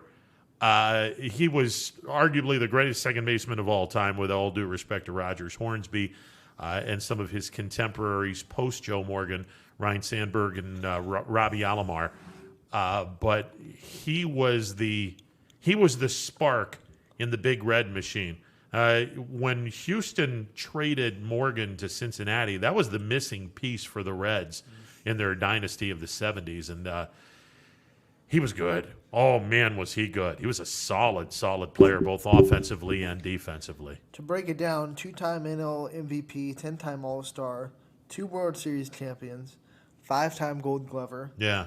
And 1972 All-Star MVP, and also his number 8 is obviously retired in Cincinnati. And he had the game-winning hit, top of the 9th inning at Fenway in Game 7 of that crazy 75 World Series. His base hit drove in the winning run, giving the Reds a 1-run victory over the Red Sox, closing out arguably the greatest World Series, although we've had a few pretty good World Series contests since 75, but that one was that one had all the theatrics in the world with Fisk doing this number in Game 6 to put the ball off the pole, and just a great series up and down. But no, Joe Morgan was, if he's not the greatest second baseman in my lifetime, he's a very close second. He's a Hall of Famer. And here's a scary thought. And then hopefully Emmanuel's hanging on to the line. Here's a scary thought. In the last month and a half, Major League Baseball has lost five Hall of Famers. Bob Gibson, Tom Seaver, Whitey Ford, who passed away recently, Lou Brock, and now Joe Morgan. That's crazy. 5 in 1 year is too much. 5 in the span of a month and a half, close to 2 months? Ugh, horrible. 2020 can go to hell in a handbasket for all I care. Start to Falcon 2020. Start to Falcon right now. Yeah, I just, enough. Throw the hands up and say uncle already. Good Lord. Let's see if Emmanuel's still on. Emmanuel, you're on the MPV Vo Heating and Air Conditioning Hotline. What's going on, brother? Quite possibly the best nickname ever, the Toy Cannon. What a nickname. Yeah, Joe Morgan was he was special. I mean, no two ways about that. And you know, I wonder in today's game where everyone has to be a certain size or do a certain thing, if people would have in today's game looked at Joe Morgan, because the guy was like 5'6", 5'7" tops. I mean, I know it's a little bit more like that, but not necessarily. I mean, you look at Jose Altuve, who's one of the great hitters today. Yeah. And he's what, 5'7", 5'8"? There you go. So, all right. So you got a point well made. But I mean, you better do something really, really good in order to get Javier noticed. Baez isn't that big. No. But again, you have to do something really big in order to have scouts' attention, because you're short. And you're not the ideal size for a particular position, which, whatever. All right, continue, sir. Ronnie, how was you on Anthony's weekend? Mine was good. We had a fun weekend of playoffs. Was here Friday and Saturday. The insanity that is Audible Call, and it is insane. This place gets really strange for about 3 hours on Fridays and Saturdays. I felt like I was on the floor of the New York Stock Exchange, and I'm hearing someone go, Lisbon, and I'm like, what the hell's going on over here? What? Well, guys, I'm gonna tell you like it is, guys. I hope you put the shingles out, you know, for you being a psychiatrist. It was a pretty rough. This weekend was rough. I'm gonna be honest with you. It reminded me of when I was a little kid. You know, if you allow me to go there, because you know, Ronnie, I told you about the bet I made with my dad for 27 cents, and he took Ali, and I took Sonny Liston. Well, part two to that, right? A couple years later, I bet him 47 cents. Muhammad Ali was fighting Joe Frazier. So I figured I'd be smart, right? And I would take Muhammad Ali, the first fight. And he took Joe Frazier. Yeah. Now, this Yankees game, reminded me of that fight. When it first came out, you know, Ali was sticking and moving. You know, he had a little lead on points, okay? The Yankees are hanging in there, you know, game 5. They're hanging in there. We got a lead. We're ahead on points, you know. But, you know, Joe Frazier kept working in and just barely missing, you know, So, he closed the gap. Okay, Houston hits a home run. It's 1-1. Now we're battling. Now it's a close fight. Back then they fought 15 rounds. 13th round, 12th round, right? Out of nowhere, bam! Here comes that left hook. And the next thing I know, Muhammad Ali is laying on the ground, flat on his back, looking at the camera. That's what I felt like when he hit that home run off of Chapman. I could not believe it. It's going to leave a scar, Ronnie. It's going to leave a scar. Well, why couldn't you believe it? It happened last year too. Yeah, here's the thing that you shouldn't believe, and I called this as soon as Chapman came out. Why in the world do teams allow Chapman to be overextended every single year? Joe Madden practically gave the World Series to the Cleveland Indians in 2016 when he showed incredible stupidity by wheeling this guy out to get a 6 or a 7 out save. Why are you doing this? Okay, I understand. Guy throws 100+ miles an hour. No, that home run was 102 miles an hour, Ron. I can't argue with that. He beat us with our best pitch. But here's the thing, and everyone needs to know this. Everyone needs to hear this, and I get so sick and tired of people saying, well, he throws 100+ miles an hour. It's straight as a string. It's straight as a string. His fastball has zero movement. Zippity-doo-dah, no movement whatsoever. And if you're going out there and bringing him out there for 2+ innings, you are essentially giving everyone the blueprint on how to beat this guy, because his fastball straight as a string. If he throws his slider for a strike, okay, now that's another conversation. But if he can't throw his slider for a strike, you know the fastball's coming. So you're going to guess the area in which he's going to throw the fastball, and clearly the guy guessed right. It was going to be thigh high, inner half of the plate. He guessed it. He got it. Game over. Let's just say, but the swing on that hit, not a lot of hitters can. I mean, it was so inside, and he had to keep his elbows in. Yeah, he guessed it so much. It was a beautiful swing. No, it was absolutely gorgeous. But the point in all of this is, if you just let Chapman throw 1 inning at a time instead of wheeling his ass out there for 2+ innings, Chapman is a much, much better pitcher if he's throwing 1 inning at a time. This guy, they're wheeling him out, and they're testing all kinds of fates with the baseball god, small g, because, like I said, his fastball's straight as a string. And if I'm seeing this fastball and I have a general idea, an educated guess, okay, against the right-handed batter, he's going to throw it a little between the knees and the waist. It's going to be in the inner half of the plate. Left-handed batters, he's going to throw it upstairs between the waist and the letters. You got a scouting report on where his fastball is going to be. If you guess right, you tattoo the crap out of that thing. Ron. Now, you're a baseball guy. Yes. And you've heard this many a times, you know, when you was doing, whether you was on the back roads of the farm teams or you was in a major league ballpark. Sometimes you just have to throw your best stuff up there and let him hit it. And he hit it. No, I get that. But again, if he would have been used in the 9th inning and not used starting in the 8th inning, this would have had a different outcome on it. And Emmanuel, let me also pile in on this fact. Green never came into that ball game, and I think Aaron Boone managed a horrible game from the 6th inning. I am so glad. Listen. Nick Galuch, whatever you call that guy, Nick Galuch plays for the doggone New York Yankees. Every time Green gets up to warm up, my stomach gets upset. I don't trust him. He's not a no. I think we did it. I think we did it perfectly. We just got beat, man. They beat us. You didn't do it perfectly because Chapman shouldn't be pitching more than an inning. It's 2 years in a row. 2 years in a row, Chapman's given up a bad home run. No, actually, 3 years in a row. 3 years. If you 16, you can't go because 17.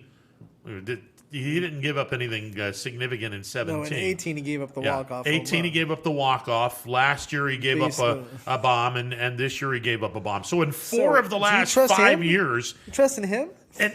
But here's the thing. In all 4 of those years, he was used more than an inning. Right. That's just, I don't understand why people haven't figured this out yet. Chapman is not good after 1 inning of relief. He just isn't. People guess his fastball. And it's so straight as a string. It's the bang for his buck is if you put him in for 1 inning and 1 inning only. Okay, well, I'm not going to argue with you, but I do have to ask you a couple more questions. Now, you asked how come they call the high school football playoffs and everybody's invited, how come you call it a tournament? Well, let me ask you a question. The March Madness, right? Mm-hmm. Everybody's not invited. Well, why isn't that a playoff? How come that's not a tournament? Because everybody's not invited. That's a good question.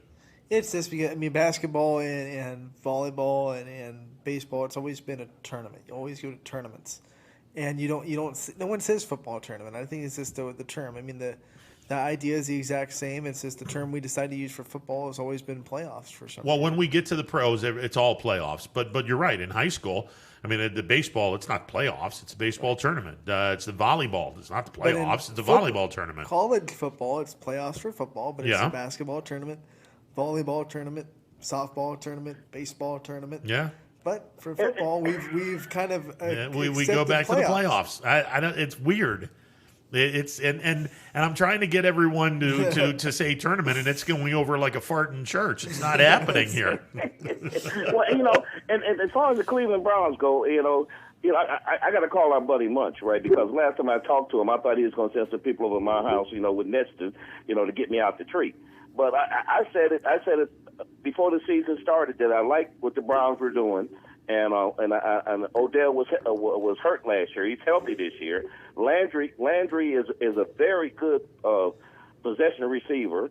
Myles Garrett, the guy is a beast, right? But I stick by what I said before. You cannot win with Baker Mayfield. You can't do it. Well, they're 4-1 with him. I'm watching the game. Right? The Rivers, and it's a shame Rivers has lost it. It's just sad. He throws that out there, picked off, goes for a pick six, right?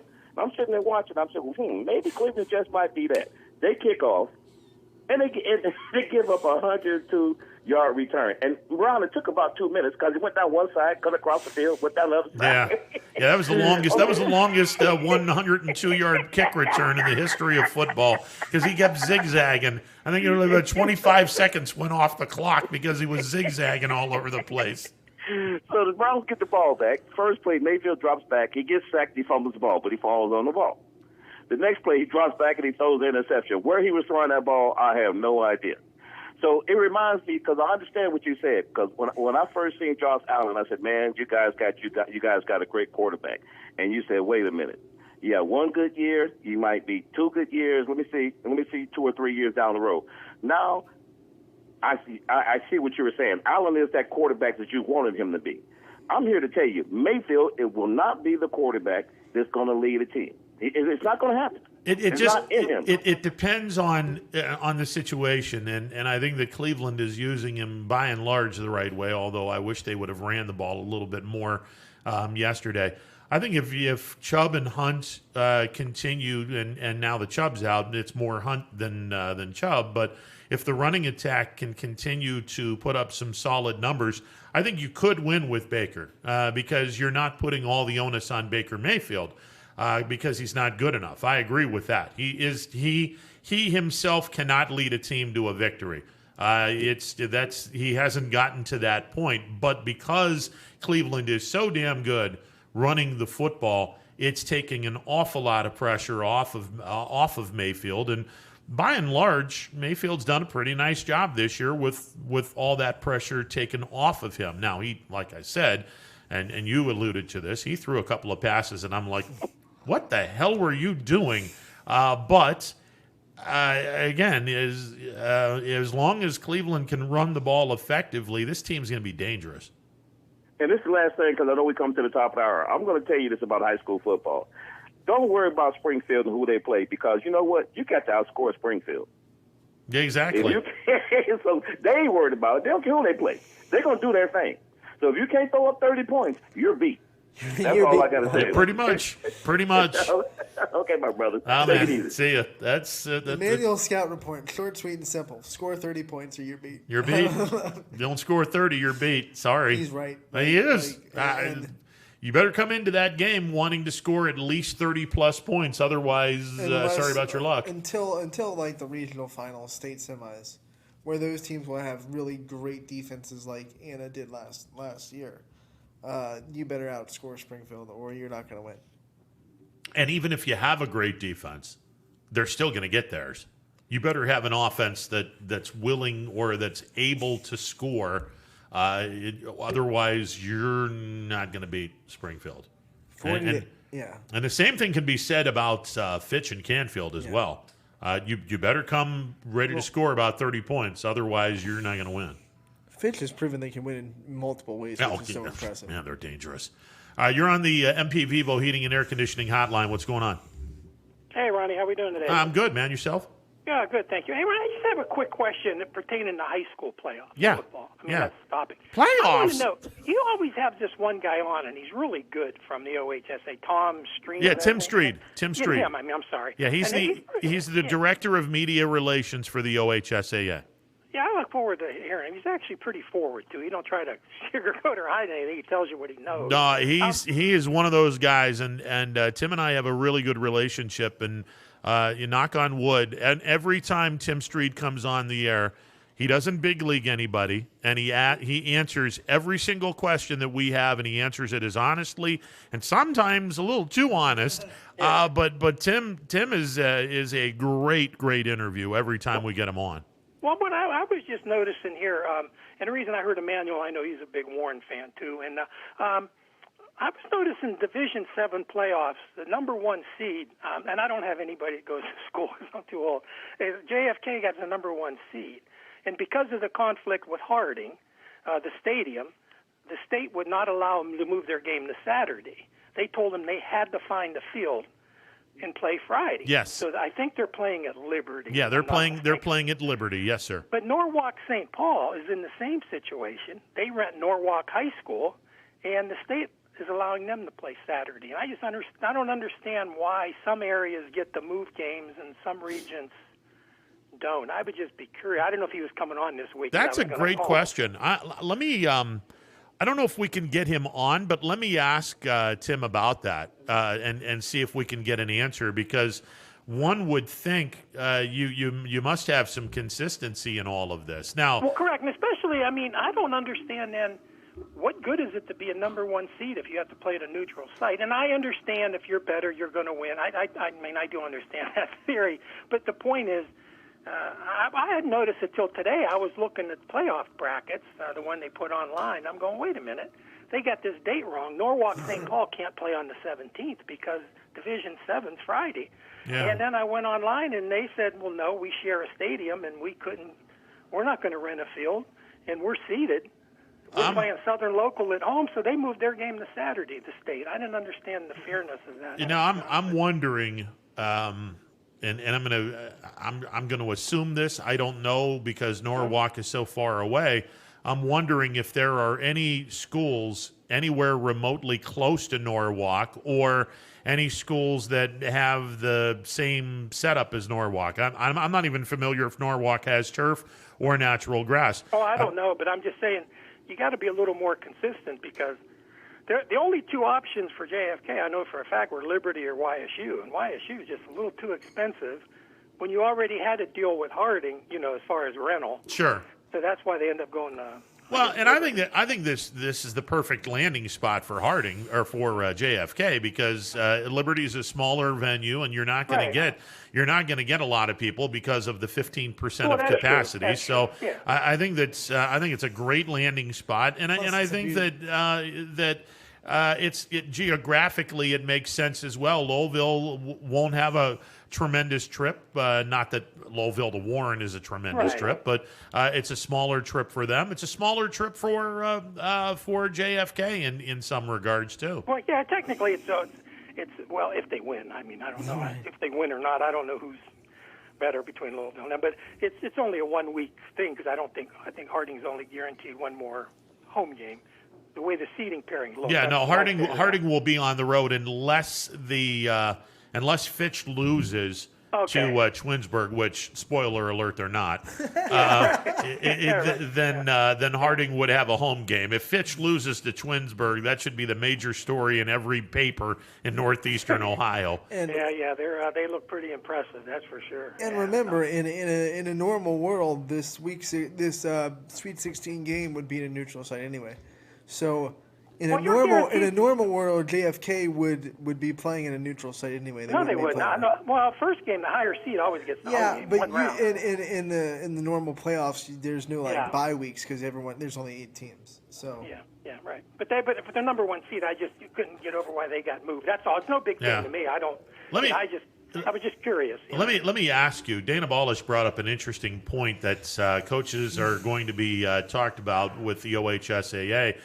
There's talk that the OHSAA is considering, and I use the word considering in capital letters, an 8-game regular season with the same playoff format as this year, where you'll have 7 weeks of postseason with an 8-week regular season. So 15 games. It would just be, instead of 10 games, 5 weeks of the playoffs, 8 regular season games, 7 weeks of the playoffs, have more teams go to the playoffs. Essentially more money for the OHSAA, let's be honest. Right. But is that format something that you could get on board with? Well, I always thought when they expanded it to 12, you were giving a lot more teams an opportunity, because originally next year you were going to 12 teams anyhow instead of 8. I just question some of these schools that opting out and not playing. You wait to see who you draw. Like one school around here opted out after they kind of seen the drawing, which I thought was, you're going to do that. I think once the drawing is, you ain't opting out. You're not. I agree with that. I think that's kind of. And the one team that dropped out, heck, their coach is head of the Ohio high school coaches. I'm going, why are you dropping out? It doesn't. You fought for this. You helped negotiate this thing, and your school drops out. It didn't make a lot of sense. But I kind of think when they expanded it to 12, that was fair. I don't know about every team, because I don't know who's going to be on board that's going to want to play. Are you going to be able to do the same format? I mean, opt out, opt in. Well, I would assume so. Yeah, I would assume so. But it's an interesting format, and for the independent schools, that's 2 less games that they have to worry about in the regular season. Right. If you're a team in an 8-team play or an 8-team conference, you have 7 conference games, so that means you'd have 1 non-conference game. So the AD's job would be a whole lot easier because you would have 2 less games. And I think it'll open up where schools normally don't want to play somebody. I mean, maybe a better program where you have nothing to lose now, where you don't have to worry about losing a game because of computer points. That's true. Like, I think last game of the year, Kennedy's 7, they played a Howland who's a 3. And, and nobody was allowed to go to the game, but I mean, I heard it was like a competitive game. Right, it was very competitive. Yeah, and I'm going, so you could take a chance. Because if you're a 3, you can play a lower level and not have to worry about, I don't get enough points or. Right. I agree with that. I agree with that. So it might be the way to go in the future here. Plus, the state raised the ticket prices to 12, so I know they're all on board. Well, that's a tough sell. Yeah, asking someone for $12 to watch a game, and here's the back part of this that the naysayers are going to say. There were a lot of Mercy Roll games in this past weekend. There were a lot of Mercy Roll games across the state of Ohio. Will there be more Mercy Roll games than usual in the field of 16? And we'll find out this weekend. There was a score from Saturday. Cincinnati Taft, who when I grew up was not very good football team, put 84 points on somebody down there, 84 to 12 or something. We're playing basketball, man. Yeah, I'm going. That's a double Mercy Rule on that one. So if you had 70 and the other team, sorry about your luck. Running clock at half speed. Let's go. Yeah, exactly. Hey, Ronnie. Yeah, thanks a lot. I was just curious about why one team moves and one team doesn't have to move. That's a great question. I'll ask Tim Street about that. Okay, thanks a lot. Appreciate it. All right, you too. 330-886-0813. Let's take a timeout. Be back with more. It is a Monday edition of Running Points Run, and Anthony with you back in a bit. Stick around. Hi, this is Tommy Clem, owner of WRS Insurance Solutions, reminding you that it is open enrollment for Medicare. Now through December 7th, those who qualify can visit our local independent agency by calling us at 330-953-3722 or visiting us at wrsinsurancesolutions.com to learn more. Good luck to all the student athletes in the Valley. Attention all football fans. If you can't see your team play, come and dine with us and watch it live at Boardman, Canfield, or Cortland. Or staying at home, we'll deliver right to your door. That's Coca's Pizza. We serve it hot.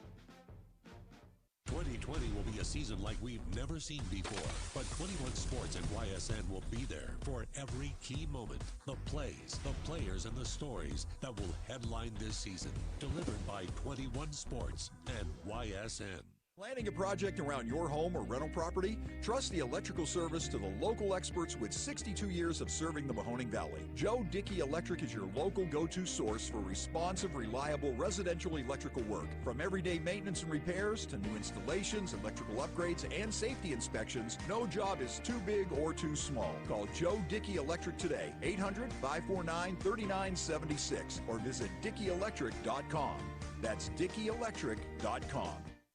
Myers Family Insurance knows the importance of a great team. Our team continues to grow to help you with your Medicare and retirement needs. The annual election period is here, so it's all hands on deck to make sure your plans still meet your needs for 2020. Call us today.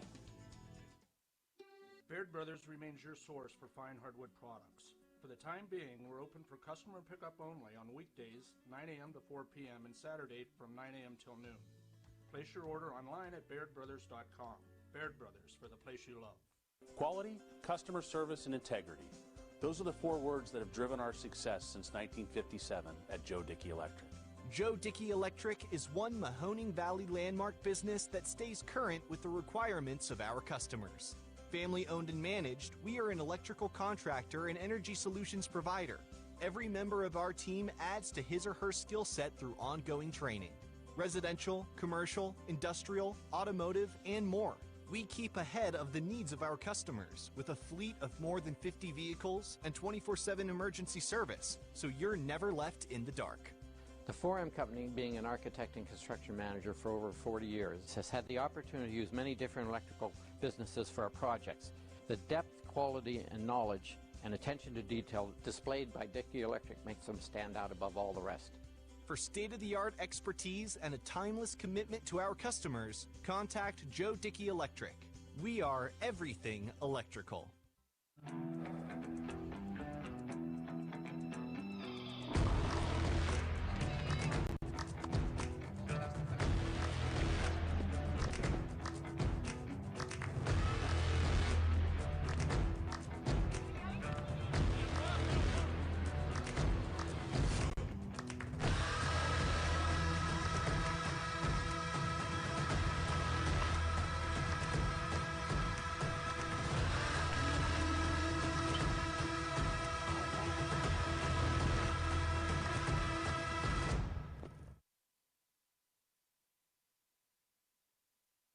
Armstrong Local Programming has always delivered an exclusive and unique perspective on the very best events your region offers. High school sports, community events, parades, all your favorite shows from Armstrong are now calling the Neighborhood Channel their home. Watch Out and About, Locally Speaking, and many other great local shows right here on the Armstrong Neighborhood Channel. Find out everything that the Neighborhood Channel has to offer at ArmstrongNeighborhood.com. Spirit, town pride, local communities. Welcome to the neighborhood. Welcome back to a Monday edition of Running Points. Ron Potesta with you alongside Anthony Hardwig. Let's go to the phone lines. Tony, you're on the MP Vivo Heating and Air Conditioning Hotline. What up, brother? Before we get into any real sports, is it cleats or is it spikes? Or does that just depend on the sport, too? That's a good question. It's cleats. Yeah. Well, in baseball, it's spikes. I've never said wear your spikes. You wear your cleats. Well, in baseball, it's spikes. You don't wear your spikes. Baseball, spikes, tracks. So football has to have unique jargon for everything, I guess. So we'll leave it at that. Hey, real quick point to your last caller. Great call. I don't even know if you even need to call Street. I would call the coach at Kennedy, partially because I want to get another interview out of him. You did a good job last time. He did a great job. You stayed around and listened well. But I think Kennedy may have just chose to play on Friday night to get themselves that additional day of rest. I don't think maybe they just didn't want to play in a 6-day week instead of a 7-day week. That's a good point. And again, we can certainly bring up the coach of JFK. We can bring up and see if that's something that is a statewide rule that everyone has to play on a Friday. There's a lot of different directions to go with this, but yeah, we'll try to get up Coach Perlogo again, and he is a good interview. He was a lot of fun to talk with. He did a nice job. He's one of those fun coaches. You get to hear all the cliches and all the positive things about all the kids, so that's great to hear. Hey, one of the other things is, and I know Howland has a relationship with Kennedy. I know Kennedy was supposed to play some games there last year. Now, I'm surprised they went to Liberty to play there, but I'm wondering if Howland just said, listen, We love you, but we don't want to take a chance of you bringing your potential diseases, into our locker room.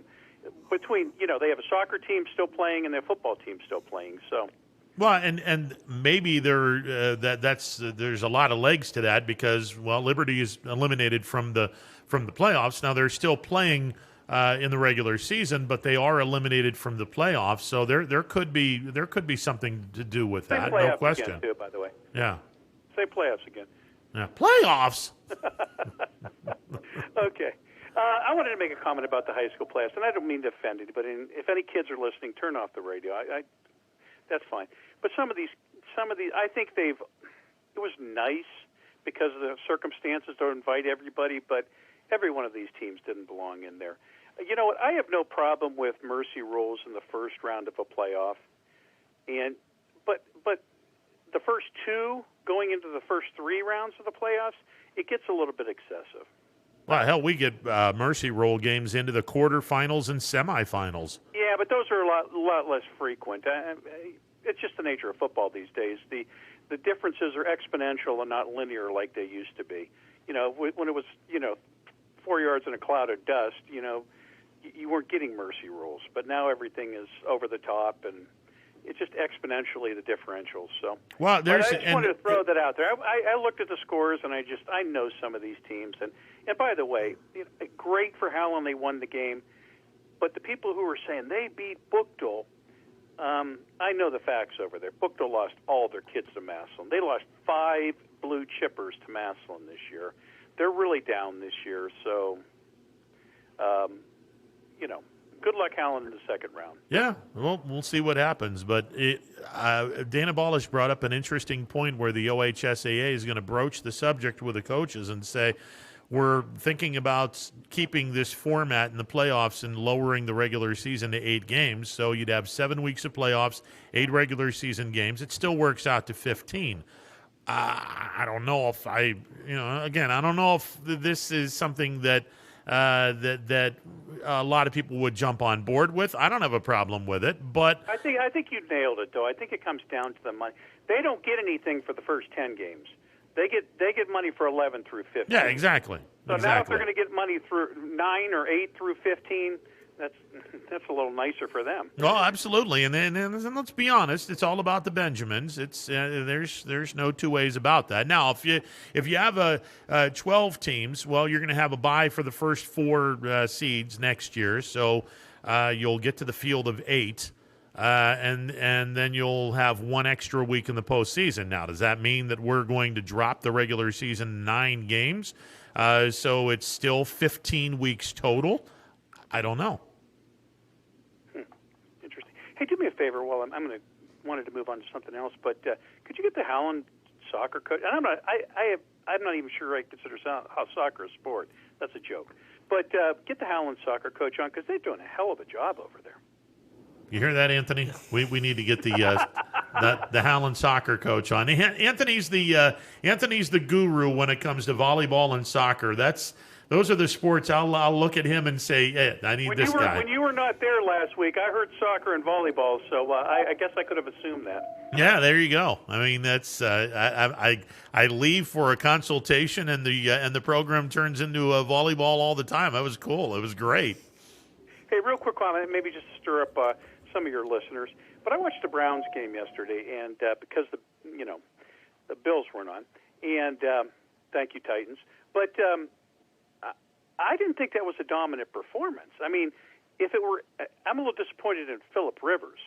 I think he let that game get away from him. I think the Colts had numerous opportunities to get into that game and win that game.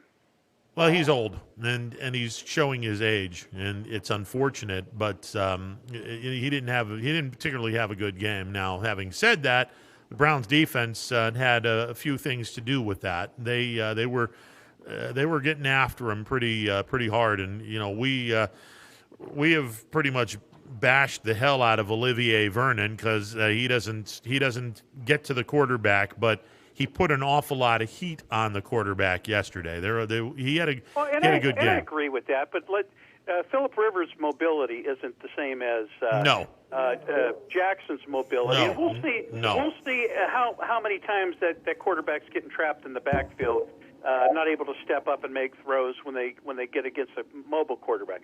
I'll include Joe Burrows in. How many times did they sack Burrows? Maybe just a couple, or was it more? Yeah, but they hit him and they pressured him and forced him to throw the ball a lot earlier most of the time. But I thought it was a solid. It wasn't a great performance, but it was a solid performance by their D. And I thought offensively, other than Mayfield's 2 interceptions, where I still have no idea where he was throwing the ball. I thought the offense was fantastic. And again, if him not knowing where he's throwing the ball is a little bit different than a Phillip Rivers not knowing. I mean, Phillip Rivers at his age may just be senility, but Baker Mayfield has no excuse. No, he's a young kid. He should know better. But I'll say what I said in the last hour. If Cleveland runs the ball effectively, Cleveland's a tough out.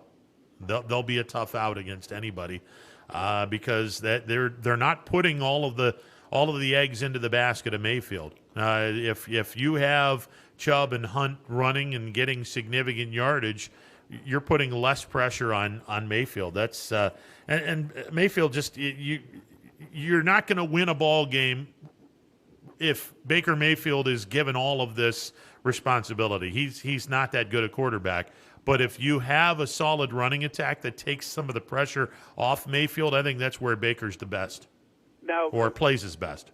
Now, the other thing I saw in that game, and Jonathan Taylor's going to be good. I like the kid. I guess he's got all the right attitudes, too. I was surprised how well they were able to move on the ground against the Browns, and people saw that. That didn't get away from people. No, you're right, and that's part of the issues that I have on defense with the Browns. They're still not a finished product, and far from it. You can still run on this team. You're always pinned back and you're rushing. You're going to give up the run. Absolutely, you are. And I think that if you have a solid offensive line and you're able to withstand a very good Myles Garrett and the rest of the troops, that back seven is nothing to write home about. So if you can withstand that pressure and keep the pocket clean, Cleveland will give up their fair share of points because their back seven is not that great. Yeah, you got Pittsburgh next week. We'll see who the cream of that division is, I guess. Huh? Well, listen, and you and I had a conversation via text yesterday. Chase Claypool, and I saw this a million miles away. Chase Claypool is going to be an extremely dominant player in the National Football League. All the talent in the world. It's unfortunate he didn't have a quarterback to give him the ball consistently at Notre Dame. And most Notre Dame receivers, they come into the NFL and they look really good because, well, unfortunately, you don't see great quarterbacks coming out of Notre Dame. On that one, because during one of our discussions last week, you actually brought that up specifically, and I think I texted you pretty damn timely comments about Claypool because he just blew things up yesterday. He put on a show yesterday. That was fun to watch. It really was.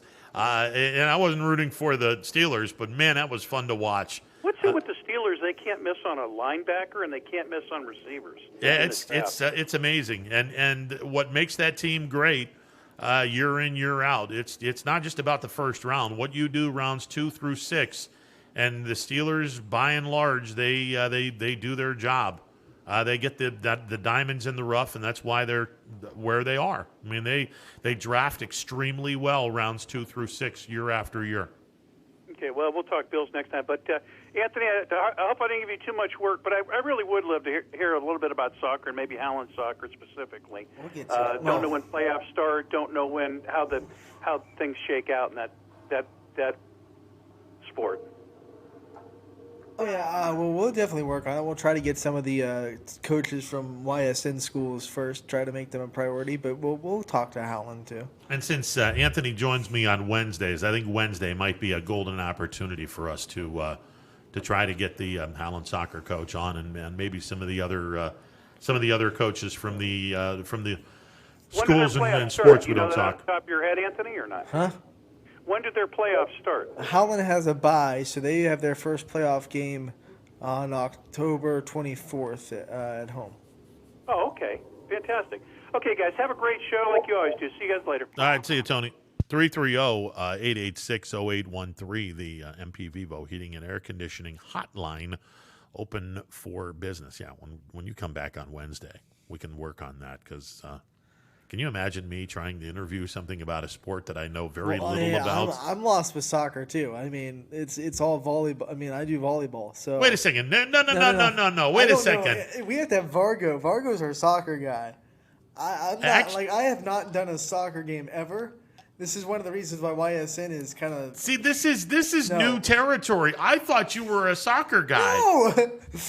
When have I ever spoken once knowledgeably about soccer on this show? I thought you did. All right. No, we'll get our soccer I stand corrected. You know, there is still the questions you can ask that from a soccer coach that general questions. But if you want a soccer guru, I'm not the guy. I stand corrected. I thought you were all about soccer and volleyball and softball. No, but it's volleyball, absolutely. Yeah, volleyball and softball. I'll get you a volleyball coach. Yeah. In basketball, I'll get you any basketball coach you want. But yeah. Soccer. Did you graduate with Jeff Fischel? No, I didn't graduate with him. Okay. No, he's way older than me. Okay. All right. See, hear that, Coach Fischel? You're an old man. You are. He's getting old. Wow. If he's getting old, then I'm wheelchair bound. Let's slow your let's slow your roll over there, Junior. Okay. I mean, come on. It might make the 40-yard dash race a little bit more competitive. Well, listen, I still think you're faster than me in that wheelchair. I'm just saying. I'm just slow is slow, and you're slower. Oh God. Oof. Yeah. I got to get some of the weight off, and maybe I can. No, probably not. All right, 330-886-0813. Back in a bit. Stick around. It's a Monday edition of Running Points. 21 News. Let's get right to our top story tonight. More experienced reporters. A new Wilmington restaurant. GM Lordstown. Telling more local stories. We'll look at efforts boy is recovering from a broken... Around our valley. Community in Niles. We are here in Youngstown. Right up. Because you expect... It's important for everyone. No place like home. More local news. In Mercer County Court. 21 News is our valley's #1 local news. Welcome home to a home made homier with Baird Brothers Fine Hardwoods. Inspiration starts at BairdBrothers.com and is turned into reality when high-quality hardwoods are delivered right to your home. Baird Brothers has the latest design trends, shiplap and skinny lap interior siding, antique oak rustic flooring. And, well, you'll find them all at BairdBrothers.com. Ordered easily, delivered conveniently, enjoyed comfortably. BairdBrothers.com. Attention football fans, order Coca's Pizza tailgate package for only $54.99. You'll receive 24 slices of our delicious cheese pizza, 20 jumbo wings, and 2 of our famous foot-long pepperoni rolls. Coca's Pizza, we serve it hot. Hi, this is Tommy Clem, owner of WRS Insurance Solutions.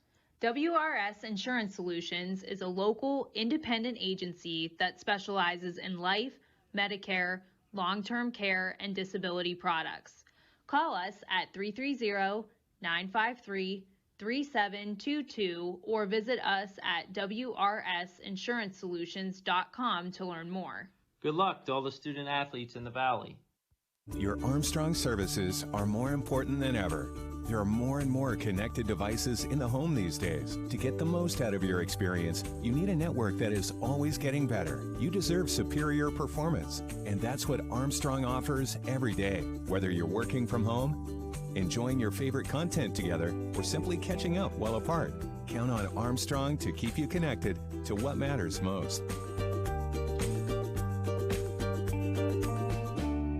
For heating, cooling, and indoor air quality, the Mahoning Valley trusts MP Vivo Heating and Air Conditioning, offering worry-free repair, service, and installation. Call MP Vivo today for a free estimate. MP Vivo Heating and Air Conditioning. We're your energy-efficient experts. Welcome back to a Monday edition of Running Point on ysnlive.com. Ron Potesta with you alongside Anthony Hartwig. Chimp, who you're not really wanting to hear from because... Is he calling? Well, he's not calling, okay. But he texted me something very interesting. He's texting. And this has nothing to do with Chiefs Raiders. Okay, Champ. But we were talking about how everyone gets into the playoffs. Now, in college, everyone doesn't get into the playoffs. However, every college basketball school does have an opportunity to make the tournament because you go to your conference tournaments. So if you win your conference tournament, especially if your conference has an automatic bid into the NCAA tournament, that's one way of getting in. Okay, sure. Technically, I'm trying to pick a no-name school. Technically, Vanderbilt has a chance to make the NCAA. I'm trying to pick a bottom of the Power 5. You know what I'm going at. Yeah, exactly. Technically, they have a chance. Technically, they have a chance. They're not. They're Probably not going to get there, but technically, they do have a chance. Technically, every high school team has a chance to get into the playoffs at the beginning of the season. Absolutely. All you got to win your games. Right. So that's an interesting argument. That's and I'll be curious to see where the coaches align with this if they decide to pursue the possibility of narrowing the regular season to 8 games and boosting the postseason to 7. I think before that discussion happens, you have to get through this playoffs, and then OHSA is going to kind count of their money. Evaluate how they count their money. Evaluate / count their money. Right. Evaluate how lucrative it was. Count their money. Yeah, count their money and go, listen, we made a crap load of money. Wait a second, this could work for us. Do some of this. Yeah. That's a lot of dough. Yeah, that's a lot of dough right here. Yeah. Did the cartoon money signs go up in their eyes? Yeah. Ting. Yeah. Let's get through these playoffs first because I've always wanted. We've talked about. I mean, it's an attrition. One, with COVID-19. Sure. It's you. Let's get through this playoffs, please. And Tony brings up an interesting point. I mean, Hallen's still in the playoffs, and it's a big assumption, but let's assume that they were to upset Chardon. Do you really want that locker room to possibly, again, very slight chance? Even if you don't, soccer probably uses the same locker room, exactly, and the same field, and they have a legitimate chance to go. All yeah, the way and they have a legitimate chance. So I can understand if the argument is, hey, look, we're not interested in you guys coming to our place because, well, we want our teams to play down the road. Now, it's kind of insulting if you think about it, but it's also sometimes it's okay to be a little selfish. Yeah, it's also trying to be very cautious and trying to make sure that you're not going to have your kids get hung up on something that could very well eliminate your program in the playoffs, whether it be football, soccer, volleyball, or otherwise. Yeah, and maybe Jefferson didn't want to go and play on the team of the field that they just beat him. Maybe there was something that didn't sit right. But before we go any further, we have a Facebook question, and apparently when we were going, they want to know where United stands and what United's playoff pictures look like. So let's talk about United for a minute. They had a bye in round 1, if I'm not mistaken. They did, and they have a playoff game coming up this weekend. Who do they got? Oh Lordy! Now we got to dig this out because unfortunately, this is what we do for the fans. Yeah, we dig. Unfortunately, they being the Vindicator did not do United justice. So let's dig out Division 6. United is the 6th seed. And they are going to be playing a home game against Canton Central Catholic. Oh, yeah. Canton Central Catholic got a big victory against Tuskegee Valley, 49-7. It's going to be a fascinating game. Canton Central Catholic it's one of those schools that they're D6, but they don't play a D6 schedule. And they're not D6. And they've scheduled up. I'm sorry. They're more of a D5-ish type of program, but that's okay because I don't think that they've quite seen a quarterback like Brutus Ogilvie and the talent and that the kids like Keaton Baker. Yeah, I don't know if Canton Central Catholic has run into a quarterback like Brutus Ogilvie or Keaton Baker, the receiver. I think this will be a fascinating game. I would not rule United into the Elite Eight quite yet. I think this is going to be a hard-fought game. I think United has a solid chance. You got to think United wins, so that's a big battle test for them going forward. There's no question. And here's the kicker in all of this. Mineral Ridge is in the upper bracket, right next to United. Mineral Ridge is playing number 3 Creston Norway, and we talked about how hot Mineral Ridge is. Let's assume that both local teams get past their Sweet 16 matchup. We're looking at Mineral Ridge and United in the Elite Eight. Tell me that's not a damn good game down in Hanoverton. And then you're guaranteed somebody in the and then you're Final guaranteed Four. Final in the Final Four. And that's not out of the realm of possibility. Let's do it. Go Rams. That is not out of the realm of possibility because I think United has a shot. And again, they're going to have to play an unbelievably good game, and they're going to have to be disciplined as well. It's going to be on their defense. I don't think their offense will have trouble. Their defense better show up. Yeah, and Kent Central Catholic, like we said, it's not a D6 type of program because they schedule up. They're not going to be intimidated by anything that any team throws their way, even Springfield, and that's the best team in this region. Kent Central Catholic will not be intimidated by anybody. So this is going to be a tough game for United, but I think United has a shot in this game. Absolutely, but can you believe that the team has a bye and we're saying now they have a shot? I mean, that's just United's got to be looking at this like, come on. Well, seriously, I mean, this is where okay, you have a bye week, but your first round opponent is still is going to be tough. I mean, and we go back to Garrettsville Garfield in D5. All right, you had a first round bye. Congratulations, Cardinal Mooney's going to be your opponent. What the hell? I was like, wait a second. What?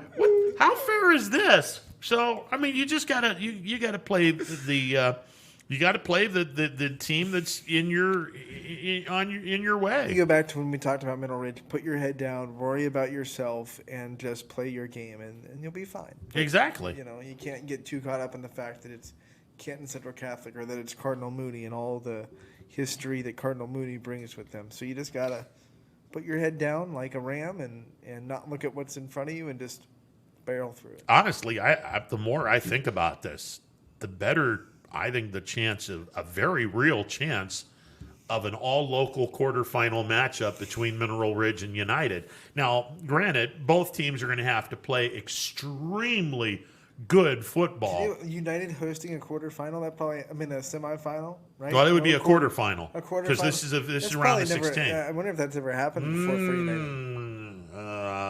Probably not. So if they win, they're rooting for Mineral Ridge big time. Oh, absolutely. I mean, I'd just as soon rather play in the Eagle's Nest than to travel 100 miles due west to Norway, which is over by Worcester, which is over by Mansfield, in that area. I mean, that's just, and then this brings up the whole topic of how far into Central Ohio do we go for a regional game? To give everyone an example. I got an F in geography in Ohio, clearly, because I thought Buckeye Central was south instead of west. Buckeye Central is not near, Athens or anything. No. You got to go due west over by Bucyrus and well past Worcester. I mean, this is closer to Ada, which is in western Ohio, where Ohio Northern is. This area is closer to Ada than it is northeastern Ohio. How the hell is this program traveling to Wellsville in Region 25? How the hell is Norway in Region 21? How can they possibly be in that region and not in the Columbus region?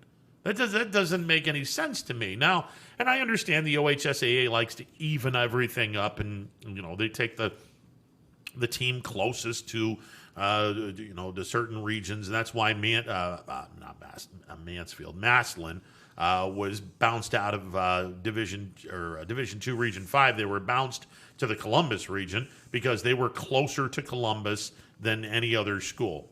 They were south of 224, and that's the only reason why Maslin went to the Columbus region and not Boardman. But I find it hard to believe that there's a school in Buckeye Central that is near Bucyrus, which is toward the western part of the state, and they had to make 125, 130 mile trip to Wellsville. They're going to make a longer trip to Leetonia to play the Bears. I mean, that's absurd. Talk about making the trip worth it, though. Going to Wellsville and beating the Tigers. Well, yeah, and then you do that again, then now all of a sudden, a longer trip. Now all of a sudden, McDonald or Jackson Milton would have to deal with this team. And look, if you're Buckeye Central and okay, I just want to buy a hotel here. if we beat Leetonia, we're going to be traveling again to this area. You know what? Forget this. Just get a room at the hotel. There you go. I mean, we might as well just make a thing of it and just go, hey, we're going to get frequent flyer miles in our on our team bus and just go from there. I wonder if they chartered to. I mean, they probably don't have the money to take like a charter bus, but that's a long way to go in a school bus. Those things are not comfortable. No, they're not. Oh, that's the one thing when I was the junior high coach for Leetonia this past basketball season. Now, and again, this is coming from a person that spent 12 years riding a bus, a coach bus, all over God's creation in the South and the Midwest and the upper East Coast and whatnot. So, get on a school bus. And our longest trip, I think, is Wellsville. And I'm like, ugh. This sucks. I mean, this is worse than anything the 12-hour trips that I would take on a coach bus. All right, it's not good, but I mean, at least I'm comfortable. I could not get off that school bus faster than I'm just like, dude, you watch the kids. I'm getting my ass off this bus. I'm just see you later. Those things are so uncomfortable. Ugh, horrible, terrible. And you got to spend what do you think that is? A 2.5 hour drive from? Oh, there's Buckeye Central. No two ways about that. It's at least 2.5 hours. And, school buses are slower, so it's probably going to be. So I'm gonna have to go 2.5 hours on a school bus. I'll drive myself nuts. If I had money, I'd be like, no. Here. I envy the kids that can sleep on the bus because I see, I could never sleep on the bus. If I did, I'd wake up like, oh. Yeah, yeah. That was the one thing that I couldn't do, and still to this day, all those years all those years riding a bus, the coach bus in minor league ball, couldn't sleep on a bus. And even when they're like, hey, you can take the seat to yourself and you lay down in the seat or something, it doesn't work. No, it doesn't. And all of us had seats to ourselves. Yeah, I can sleep in a car. Yeah, but like a bus. No, Absolutely absolutely not. Even if you put the seat back a little bit, it's not like you're way back to where you can be very comfortable. And I'd have guys, and I kid you not, it depends on how long the bus driver wants to knock out the trip. I mean, there are times when he'll pull off in a. Depending on what time it is, if it's in the middle of the night, he'll pull off at one of those 24/7 7-Eleven type of deals where everyone will get off the bus, go to the bathroom, get some snacks, and get back on the bus and head back to the destination, whether it be continuing a road trip or going back home. Well, if he's not stopping when I'm ready to go to the bathroom, nature calls. Right. So fortunately, the back of the bus, you got the bathroom. Well, you got to maneuver your way past guys that, I kid you not, are using the armrest of one place, caddy corner, and they're going diagonally, putting their feet on way up in the air, and then other guys are spread out across the floor where they got a blanket. It's like I'm back in like third grade watching these forts that are being built. I'm like, what the hell is this? So you got to basically climb and use the armrest and start jumping on the armrest and walking on the armrest across the sea of humanity that's on the floor with these guys all trying to get rest because, when they get into the hotel, depending on what time it is, they're going to want to either go to bed immediately or go to a bar. So 2 options. Yeah, 2 options, but whatever. So, the gymnastics part of it was not good for me because let's be honest, you've seen me. I'm not coordinated very well. Did not sit to dismount. Imagine my fat ass being put on these armrests where I'm trying to just make my way, cross some people. I don't want to wake anybody up because they're trying to get some sleep because they want to get ready for the next night at the ballpark. So it was tough. It was ugly. So more often than not, I just held it in and just said, I'm not going to wake those guys up. That's me. Like, I got stuck in a bus bathroom one time. I'll never use the bathroom on the bus again. Because if you fall in there, not a lot of room. And I was catty cornered in, sure. and I couldn't open the door. Sure. So it was not a fun experience. No. And if you lock yourself in, you're done. And you pound on the door and go, guys, can you let me out? They're going to be the butt of all jokes for the rest of the year. That wasn't fun. And the other part of this is, and I'm not saying that it happened to me, it did happen to a couple of other kids where they jimmy the door and just leave you in there. It's like, we're gonna play a really bad trick on you, and you're gonna use the bathroom, and you're gonna think you come out, but you're not really gonna come out. So, Johnny, what you doing in there, man? Yeah, what are you doing in there, dude? Are you doing something that you shouldn't be doing in there? What the hell? Yeah, so we would have guys stuck in there 30, 45 minutes at a time. And, this just in, especially if the toilet has not been cleaned, that's a disgusting place. No, I would not be. I'd not be come out of there happy. That is a disgusting place. I would not want to be the person that did that when that guy eventually gets out of it. Yeah, that's something that you don't want to pull that prank too often, especially if the guy's bigger than you. Champ, you're on the MP Vivo Heating and Air Conditioning Hotline. What's up, brother? Thanks for taking my call. Something that's mentioned, too, there's 3 teams that are playing this week, and we were just talking about United and this Jackson, Milton, Southern. They have never won a playoff game in their school history, those 3 schools. This is true. So they can, United, they can make that would be a big accomplishment for them. United would have been anyways as a 6th seed, as you know, but I kind of I think the 12 teams will be good. I think we kind of went overboard. Obviously, it's a different year, but and it's a lot of work for people to fill out brackets. I feel like I've done the NCAA bracket thing like 6 times with all these teams in it, and I can't write that small on normal legal pads, so I'm having problems. No, I hear you on that one. Yeah. Nevertheless, I got the chance to follow that. It's interesting. And I just had a chance, too, to check out the other end of the state, which, as you know, is dominated by that Midwest Ohio Athletic Conference. And most of those teams are all win their games. Like Anna and Maria Stein and Coldwater, they're all there still. They're always good. But it'll be interesting. But I don't like the idea, because if they have 12 teams, they're going to have byes. I don't like the idea of playing a game while you're in the playoffs. A regular season game. I'm not really crazy about that idea. Well, and that's one of the things that I would be very curious as to if they want to make this permanent, what they would do with the teams that have a bye. I mean, I know last week, Leetonia and Crestview, they did not play a game per se, but they had a joint practice. So they kept each other sharp while not really playing a full blown out game. And I want to move on to the NBA real quick before I talk about the NFL. But first of all, the NBA final was a real snoozer, not because of the Lakers, but because Miami just wasn't. They were a good team, but they weren't probably good enough to be in the finals. It just so happens that it turned out that way. But LeBron James just won his 3rd championship in the last 10 years with 3 different teams. Yep. And there's only 3 other players that have done that in NBA history, winning a championship with 3 different teams. I thought there'd be more, but there's 4 altogether. Do you have any idea? I think you know who the other one of them are. Well, Robert Horry is one. I know that. Right. John Sally, I believe, is another one.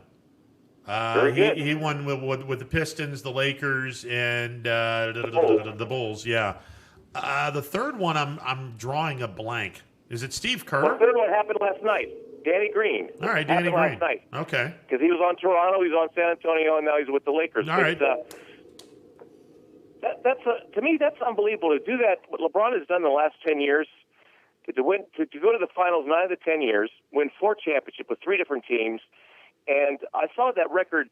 They gave a record last night where in closeout games in the playoffs, LeBron James has a record of 39-11, which is the best all-time winning percentage in that particular category. Very impressive. Yeah, no, it's there's no two ways about it. He's climbing the ladder of greatness. There's no two ways about it. Can you remind me what college John Sally went to? Georgia Tech. Yeah, he's a rambling wreck of Georgia Tech kid. I say while I'm wearing my Houston stuff. Yeah. I remember that Bad Boys team. They had pretty much everything they needed, but they needed a little attitude and a little athleticism. And they got, believe it or not, they got Rodman and Sally, I believe, in the second round of that one draft. Those two guys, and they were, we know about Sally, but Rodman was virtually unknown. And they turned out to be pretty good players. I remember Sally said, I saw that Bad Boys feature that I was watching, pretty good. Sally says, people forget that I was the crazy one back during the Bad Boys. Robin was the guy that couldn't talk, didn't want to say, he was real shy. Yeah. Sally was actually the comedian guy because that's what he did. He did part-time stand-up comedy. But those are 2 great pieces of that Bad Boys team. They provided some youth, athleticism, and Rodman turned out to be an unbelievable player, although he's kind of fallen off the deep end a little bit sometimes, but nevertheless, he was a great basketball Champ, talent. I would still contend that arguably Dennis Rodman might be the best on-ball defender in the last 40 years of the NBA. He's that good. Yep. Yeah. And effort, I don't think you could find a guy that could put across more effort than, the highlights of him jumping in the stands, flying over here. And, I remember when he got the Defensive Player of the Year award, he actually cried. Yeah. Because he said, if they would have given me a lollipop, I would have been satisfied, because that was his attitude. Because he was a player that was like 6'2" when he was in high school, then he grew like 7 inches, and or more, 5 or 7 inches. So he was a late bloomer, but and he was actually working at an airport mopping floors while he was playing basketball at the same time, and it was a good diamond in the rough. No doubt. No doubt. Now the NFL, real quickly, NFL. Obviously, I'm happy because the Raiders did something that was a big, huge problem for their team and for specifically Derek Carr. Because Derek Carr, if you look at his worst games in his career, they're all against Kansas City. And I think what the Raiders have done, and this is probably Gruden's genius as an offensive guy, he's actually the Raiders' offense is very similar to what the Chiefs have. Huge offensive line, a lot of speed in the wide receivers, a big tight end in the middle, and pretty good running backs. And they've actually, this offense is really, really good, especially when they protect Carr. And for the first time in a long time, I say a long time, a couple of years, Carr has some weapons to work with, and he actually threw the ball deep, which you don't see too much from Carr. That's the biggest criticism for him. But he's got guys now that can just stretch the field. The key is the question is on defense, but the defense got annihilated in the first half, and they shut out Kansas City until like the middle to the end of the fourth quarter, which is remarkable. I don't know how they did it. But the way to beat Kansas City is you've got to be able to have ball control, and that's why I think the Browns are a team to watch out for, because when they get the lead in the fourth quarter with that running game, I thought, are they averaging 188 yards a game as a team? The Browns rushing. Man, it's close. That's ungodly. Yeah, it's ungodly. They're a legit running team. There's no two ways about that, and that's more. Wyatt Teller needs to get healthy real quick. He's turning into, and I said this when Buffalo released him, he wasn't that good. He has turned his game up in a big, big way, and if that line is healthy, and that running attack is legit. Yeah, sometimes it's not how individually these linemen produce, but how they produce as a team, a 5 linemen. Like I remember Green Bay had the same linemen for years and years and years, and I think you can see that evidence when they had a great player like Joe Thomas, but their offensive line was mediocre. Yeah. But now they got these guys that are playing very well together, and I tell you, they're a juggernaut. And when if you have the lead in the NFL in the fourth quarter, and you can run the ball down the opponent's throat, that's a huge thing to be able to do that. And that's why I think Mayfield, if he could play with it himself, I think his issues in terms of taking them to a Super Bowl has a lot to do with his size. I think he's limited. And I think, as you see, always seems to throw the ball too high, which is sometimes when they're not even a defensive lineman, he tends to do that still because he's trying to throw the ball over the lineman. And I think that's why it's incumbent upon the Browns to put him in a position where he doesn't have to look over those linemen. But I think the size issue is a problem for him. He's just not that tall, and hopefully he can't keep getting hit too every game, because once he loses his legs, he's going to be like Phillip Rivers, but he doesn't have the accuracy that Phillip Rivers has. Yeah, I agree with that. Although I think Baker's at his best when they roll him out and get him away from the big defensive linemen and putting their meat hooks up in the air. It gives Mayfield a clear shot down the field, and I think he's more accurate when you roll him out. So we'll see what happens there. But I can tell you this: there we go. Las Vegas's victory over Kansas City just made Buffalo's win over Las Vegas that much more impressive. Yeah, and I think right now, if Vegas would have lost that game, they had no chance to win the division. But now by beating Kansas City, because the Raiders' schedule the rest of the way out is really not that difficult. They've actually gone through their hard part of their schedule when they had to play the Saints and the Patriots and the Bills and the Chiefs 4 games in a row. Now they have a bye, and they still got to play Denver twice. They got Miami. They got the Jets. I wish they had the Giants too. But a lot of these teams down the now they have Kansas City to play yet again. But they've got the hardest part of their schedule over with right now. They still have to play the Browns too. Yeah, you still got to play the Browns. Right.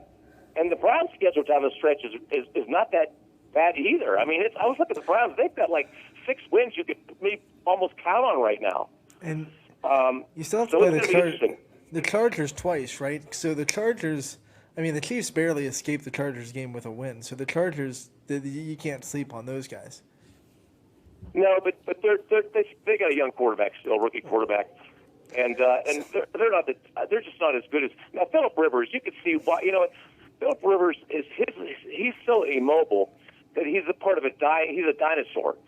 And he just can't move around. That's why he has a tendency at these end of games to make a lot of mistakes, because he just can't run out of the pocket. How many times do you get a quarterback late in the game, it's got a 3rd and 9, he runs forward and gets 9 or 10 yards, he gets the first down. Rivers can't do that.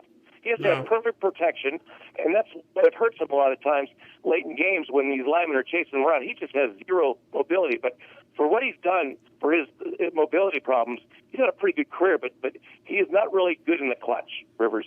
For years, he hasn't been. He's been a solid quarterback, but not good in the clutch. We'll see what happens later on in the season. I think Indianapolis is still going to be heard from, but they definitely have to protect Rivers a lot better than what they did yesterday, for sure. Well, they're lucky they're in a division with Jacksonville and Houston. Well, yeah, in Jacksonville, Houston, the division is just Indianapolis and Tennessee, and that's it. And the other 2 teams are garbage. So. You know, you would think by the stats that Indianapolis was one of the worst defensive teams in the NFL. They weren't. They're one of the best. That was an impressive performance. In fact, they ran all over that team. They came in Sunday as the number 1 rated defense in the National Football League. Yes, they did. So. Yep, which says a lot about the lack of defense, which goes back to, and I'm a firm believer in this, because we didn't have a preseason, the defense is way behind the offense right now. It'll be okay, because the second half of the season, that defense will start to pick up. These are professional athletes. Yeah, exactly. And all of a sudden... Yeah. Uh-oh. Now we're going to find out just how good teams are in the second half of the season, and that's where you'll see the cream rise to the top and the pretenders drift away into the night. So we'll see what happens. Well, this next game next week, Browns Steelers. That's a huge game. You know, the Browns did beat them pretty handily last year. Unfortunately, that game was ruined at the end by Myles Garrett, as you remember. Yes. And then they went on to lose a close game later on. But I think the Browns are going to be ready to play. Although the Steelers defensively are a much better team than they were last year, I think. All I know is someone better have the sense to guard Chase Claypool, because that kid's unbelievable. I call it the steal of the draft. And that's like I kept telling him, because, as a freshman, Ron, he only caught 5 passes, but he led the team in special teams tackles at Notre Dame. He was a skinnier kid, but he started lifting weights. And I remember that the biggest joke was when he went to the combines and they were going to test him as a tight end. And so, are you kidding me? He's faster than most receivers. He's a receiver with speed and as big as a tight end. He's a very talented, and he was a mismatch problem, especially his senior year. He was a go-to guy constantly. He has great hands. But what a steal that was for the Steelers in the second round. No question. No question. Champ, got a split, brother. Okay. Appreciate it. Guys. All right, 330-886. 0813. We'll put a wraps on this one after this break. See ya. Hello, I'm Greg Burbick with G. Burbick Farms. For the last 100 years, my family has farmed in Columbiana and Mahoning counties. I began raising cattle in 1996 with the goal of providing a better product for you and your family on the dinner table. Our grass-fed and grain-supplemented Black Angus beef are raised with no hormones, steroids, or antibiotics. We're known for our hometown-friendly service and incredible tasting products. We're locally owned and have customers across the tri-state area. Our products go from our farm to your family. Stop by our farm on New Buffalo Road or visit us on the web at gburbickfarms.com. Don't forget to like us on Facebook. G. Burbick Farms. It just tastes better.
To help you with your Medicare needs. Myers Family Insurance looks forward to helping you now for years to come. So call our family today and remind them how cute we are.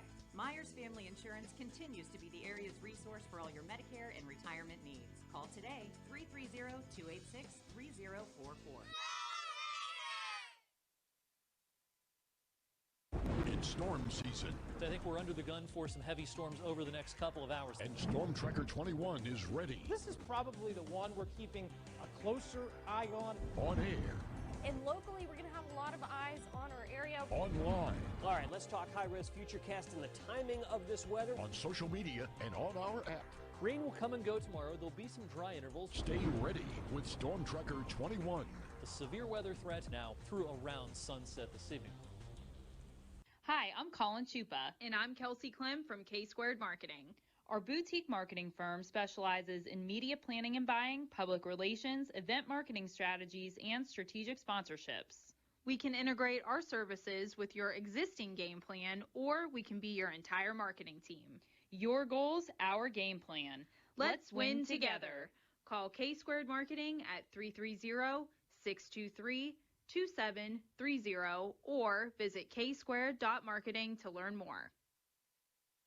Hi everyone, this is DJ Yoakley with Your Sports Network. We appreciate your support of YSN and welcome you to the YSN family. Our broadcast streams are brought to you live at no cost to you by sponsors that are local to this community. Without the vision and generosity of our sponsors and partners, we would not be able to bring this game to you today. So please support the great businesses and leaders that are making this game possible. And if you're a business in need of great advertising and sponsorship opportunities, feel free to head over to our site for more information on the right fit for you.